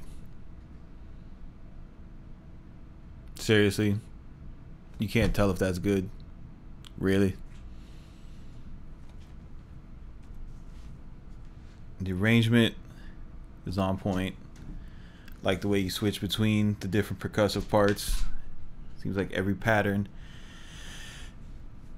has a switch from piece to piece, which creates interest with the listener, which makes you want to keep listening to it. The balance is nice as far as the mix is concerned. It's dope. I don't think that I would do anything different. If you wanted to hit harder, again, use the reference plugin. Find yourself a good reference and A/B go back and forth between the track that you like the way that it hits, and you'll be able to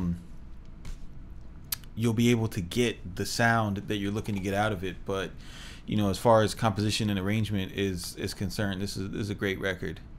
Like, come on, man, you know that shit's dope.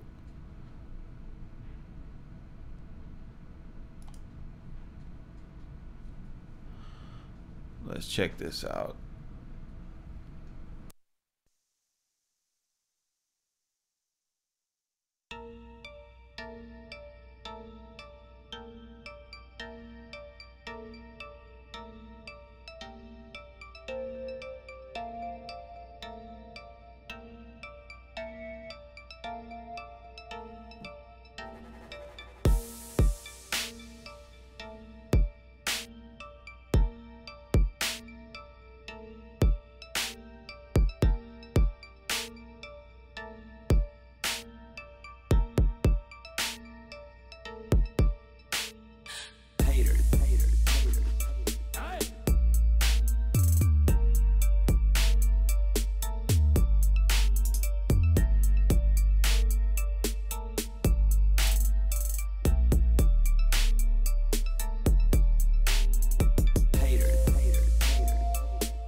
definitely have the basics of production down. The arrangement is on point.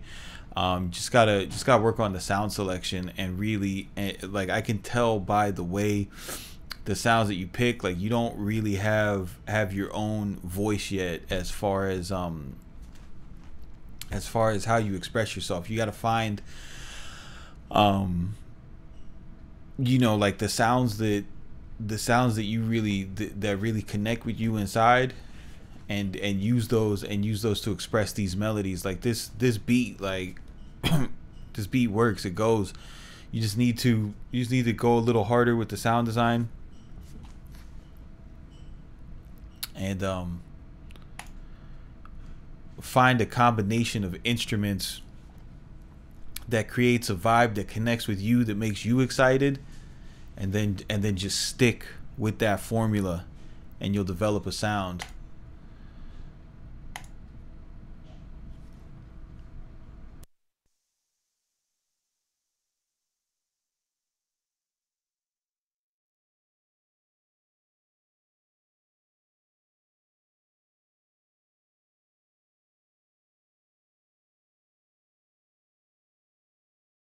If you about a fake song, fake song, fake song.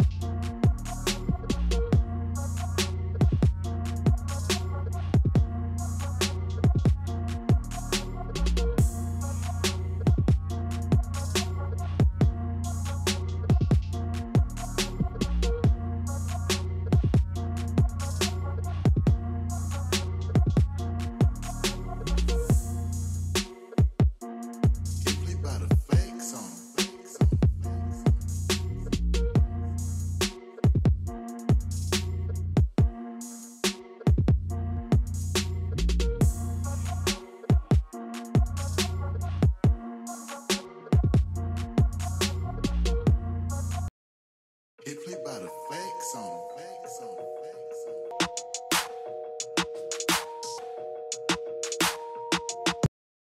If we about a fake,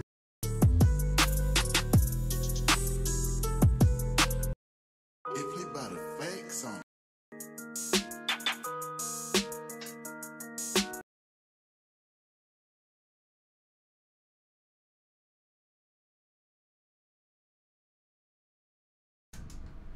Hit play. I like your shit, bro. Make friends with Reverb, bro. These you can take your shit to the next level by this shit's really good. I think like the next step for you is to start like crafting a space or a room to give these to really give these tracks some really dope, like, killer ambiance, man. And I think what you know, because you've got the arrangement, the drums, the patterns are dope. You go ahead and you add some good space time-based plug-in techniques into this shit, man. That shit'll go, bro. This is good shit. Send it, Mike. Craftmaster at 954.com, or craftmaster at craftmaster954@gmail.com.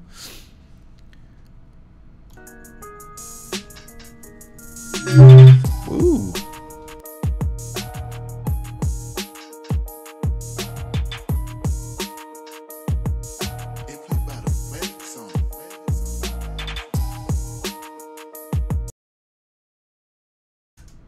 Yeah, like the sound selection is really dope. Like the drums.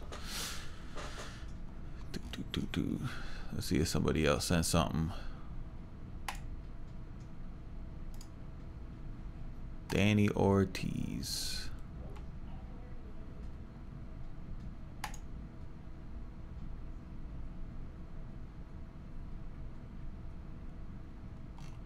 Danny, you just sent me a Dropbox link. You gotta send me a link to the actual track.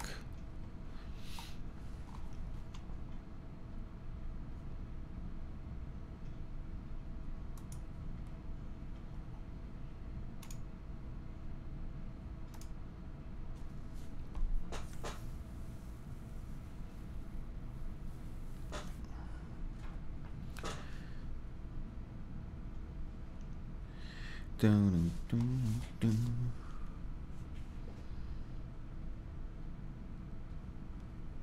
God, I can't believe I'm doing a beat review.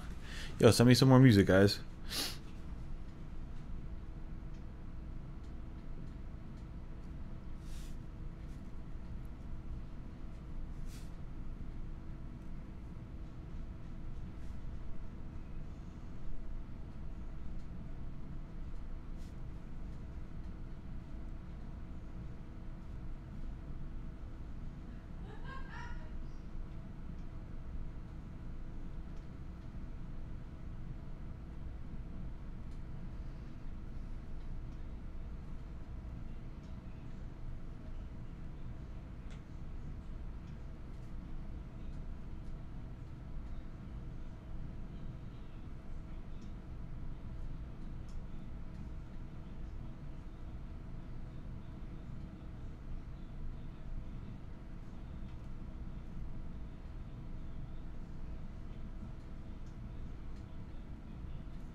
All right, here we go. The elements the elements to put reverb on, like your melodic elements, bro. You know what I mean?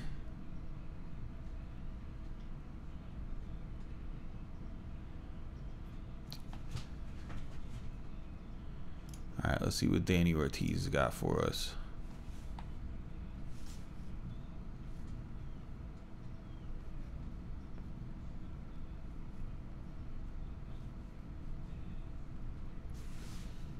God damn it. Why is this playing with me?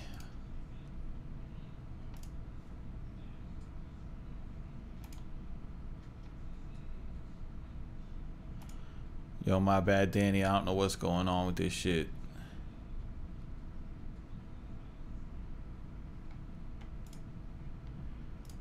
Chapter 11.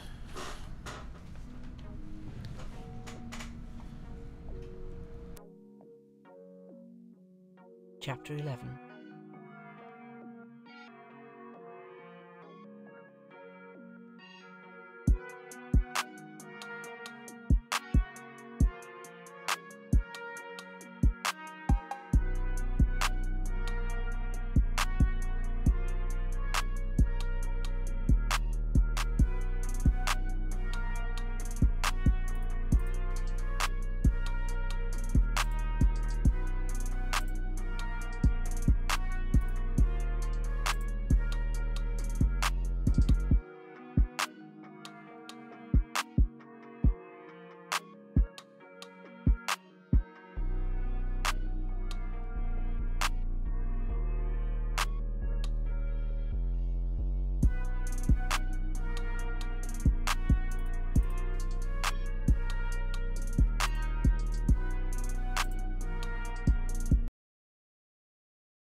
Chapter 11.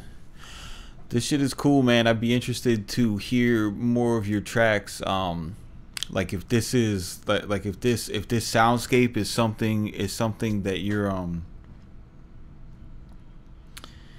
if this shit is something that you're trying to proliferate, and you use like instruments like this often, like these type of like retro 80s type of sounds, I would definitely look at something like Mondo Mod or the Reactor VHS plugin to kind of get a warble to really like bring home that big crushers and shit like that to really bring home like that retro synthy feel to it. And then also just again, like I'm telling everybody else, use a reference track when you're mixing so that you can balance your frequencies and get more of a fuller type of industry sound. I would definitely be interested to hear more of your stuff to see where you're going with that vibe. You know, it's a more like Lil Yachty type of vibe. It's pretty cool, man. I fuck with it.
Yeah, bro. Obviously, I fuck with that.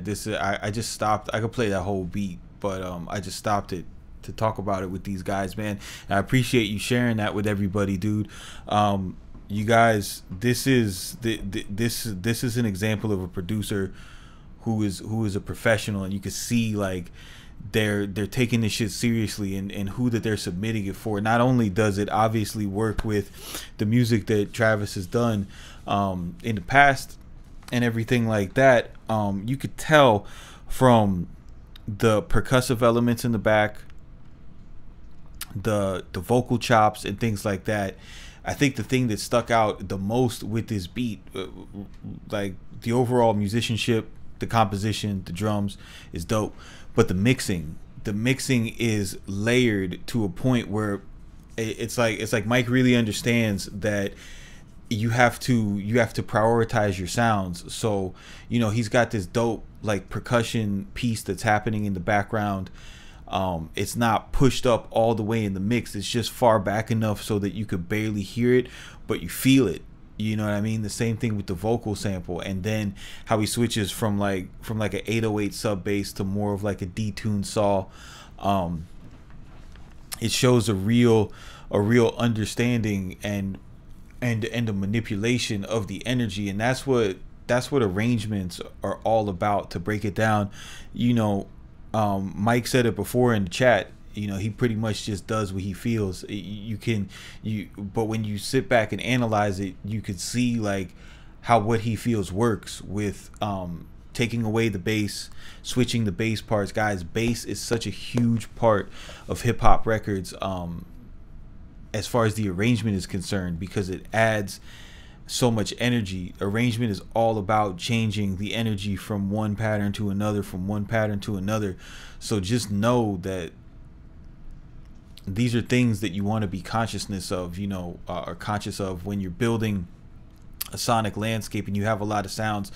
Don't think craftmaster954@gmail.com. Don't think that you have to mix everything so you can hear it. You want to put things in there that you maybe might not be able to hear 100%, and it's going to give you a really textured deep landscape. That's pretty much the main difference from what's been played up until this point, until we got to Mike's. Is his beat has a lot of depth, and he's created that depth from having different volume levels throughout the song.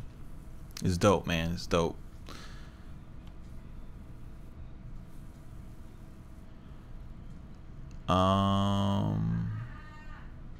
Hit play phase. Yeah, you always have to worry about stuff being out of phase. The most common thing is you're kicking your 808, but to mess with stuff like that, you just kind of play with the with like a phase inversion plugin. Phase issues more they're more of a problem for tracking instruments and stuff like that. And yeah, no, my love, my favorite and most loyal student is a woman, 36-year-old woman from Connecticut, and she started completely at the bottom, a complete noob at music production, and now she's a fucking beast, bro. She was like afraid to upload shit to SoundCloud and stuff like that. Now she's uploading a beat a day, you know what I'm saying, raping Looperator, just killing it, man. She's doing her thing.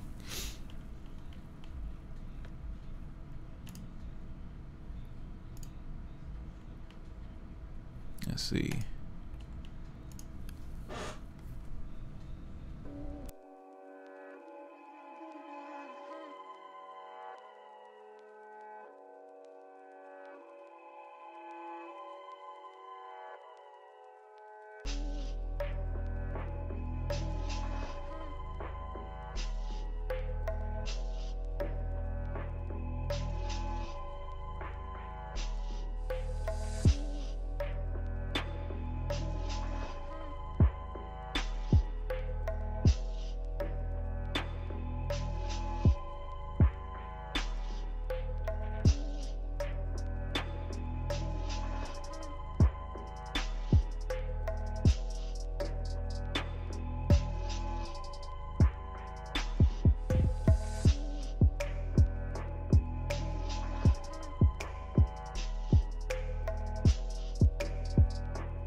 Sorry about that.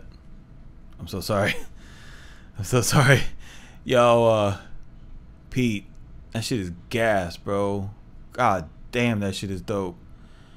I like the way you switch between the snare and the snare and the snap. It's dope. That's one of the things that I stress a lot on studio1tutorials.com. Always is, switching up the percussion. Just little subtle things like that to add to the arrangement is good. Hit play, you heard he was doing what I was trying to advise you to do, like with the reverb on the melodic elements and the sample and everything, really adding a nice ambient space to the track. You want to think about your track as sitting in a room, and then using the reverb and the delay to create the characteristics of the acoustics in that room. Fantastic job of that, dude. That's really good.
Fucking fantastic. Fantastic. My only advice to you is fucking get off the goddamn Young Chop snare. All of you guys. All of you guys. Fucking retire that goddamn snare. I hate that snare. This is from Roman.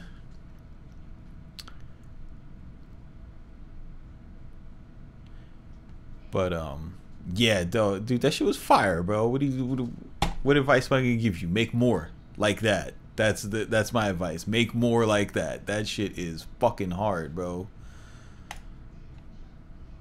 But my advice about the snare is it's a real thing, dude. Like that snare is characterized. It's like the go-to. It's like the go-to snare. Everybody uses it. You're creating this sample trap soul type of sound. You want to stand out. You want people to know that you did it. So find another sound that's not everybody else's sound, that speaks to you. And the more that you do that with you know, key elements of the beat, and you get comfortable with your own sound selection instead of using somebody else's, you're gonna wind up having your own voice and your own sound. Yeah, I'm just giving you a hard time, bro. I want to go through Roman, I got you. I want to go through some guys who haven't got a chance to have their stuff yet.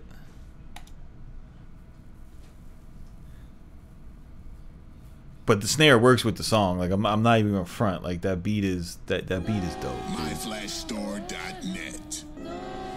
What is this?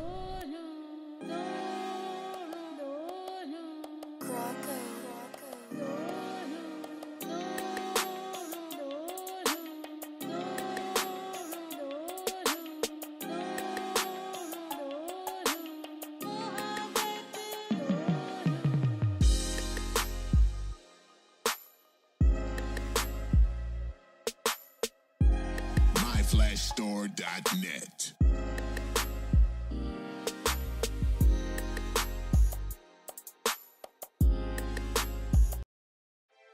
MyFlashStore.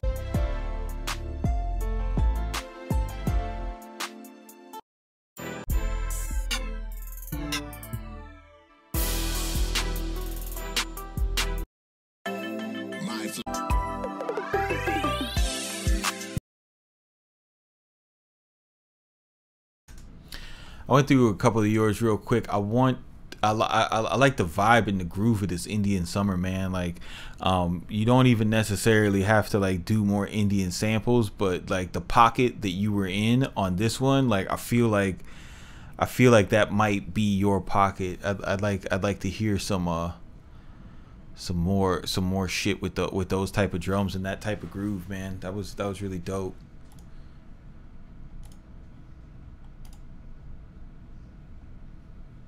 Let's see. We already got King Live one.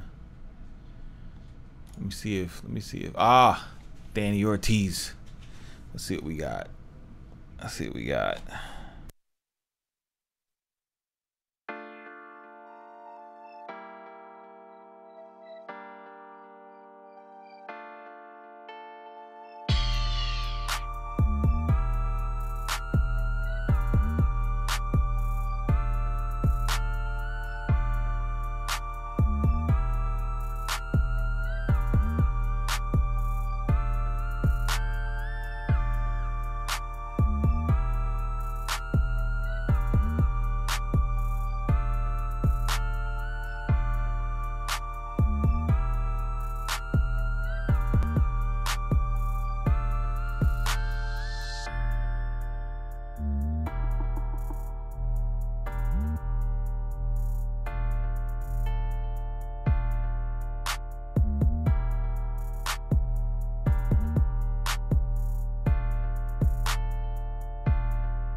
I'd like to hear a melody to complement the chord progression.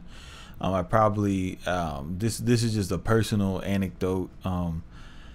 That piano sound that the chords are running, I would probably low pass that a little bit and then put like some distortion on it to give it less of a, because it sounds like a stock sound right now. That's one thing, guys. Like I feel like every sound you put in a beat, if you use a preset, you gotta do something to it. You don't want anything to sound like it just came right off the keyboard or right out of the VST. Really push yourself with your sound design. You want to find your own voice with these VSTs, man. Let's see what Juan thinks is undeniable.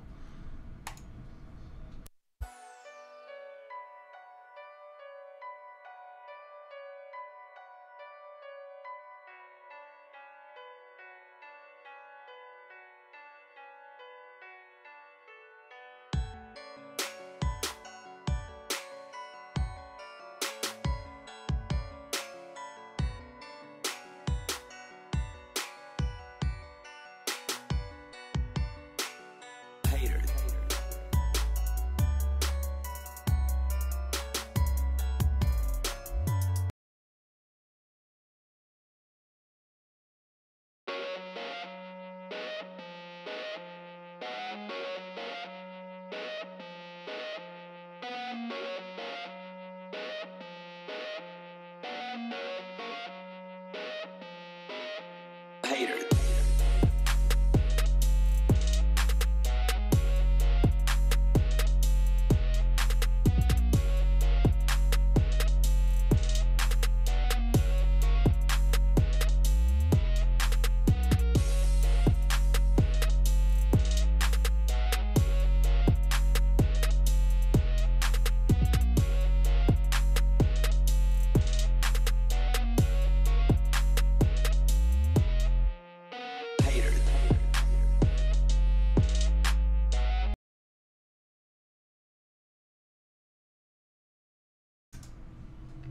God damn it.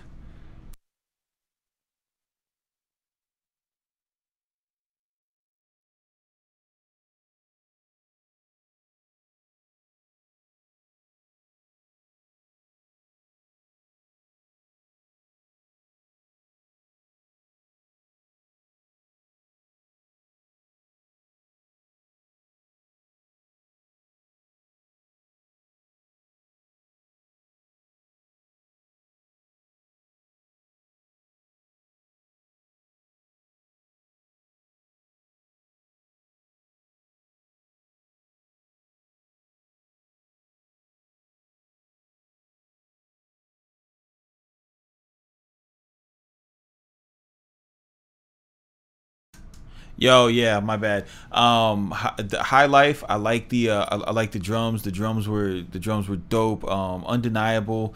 It's definitely deniable that second melody that's underneath the piano. Like there's something about the detune that my ear is just telling me no on. You could probably use that same melody, but use a synth or a different instrument that's not detuned in such a way that I feel like it's clashing with the other notes. But yeah, those drums on High Life were nasty, bro. Dope.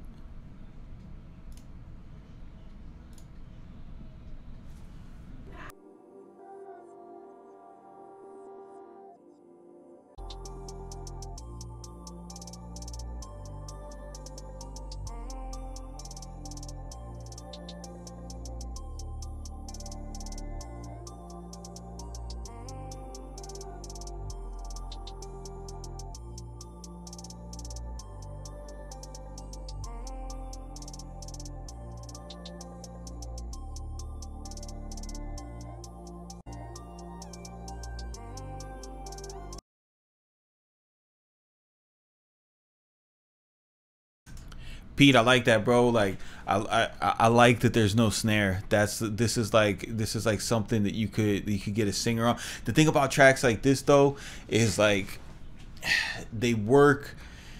This is where going out and meeting people really helps out. You know, if you could get into the room and actually produce the artist, because I know you already know what to do with this. You got to get a singer, you know, and they're gonna build up into the beat and then bring the best out of the beat. But I like how you left space for a vocalist to do what they want to do on that. That's really dope. Johnny, I don't work with vinyl. I have a couple crates of vinyl. I've got really good records too. It's just, bro, hooking up, it's too much shit to hook up. I'm lazy. I want to work easy. I want to work fast. I want to make 5 beats a day, you know. But guys, I'm tired. I'm hungry. I'm gonna go get something to eat. It's Sunday. Get ready for Game of Thrones. Basketball season is coming back soon. Preseason is October 1st. I can't fucking wait, bro.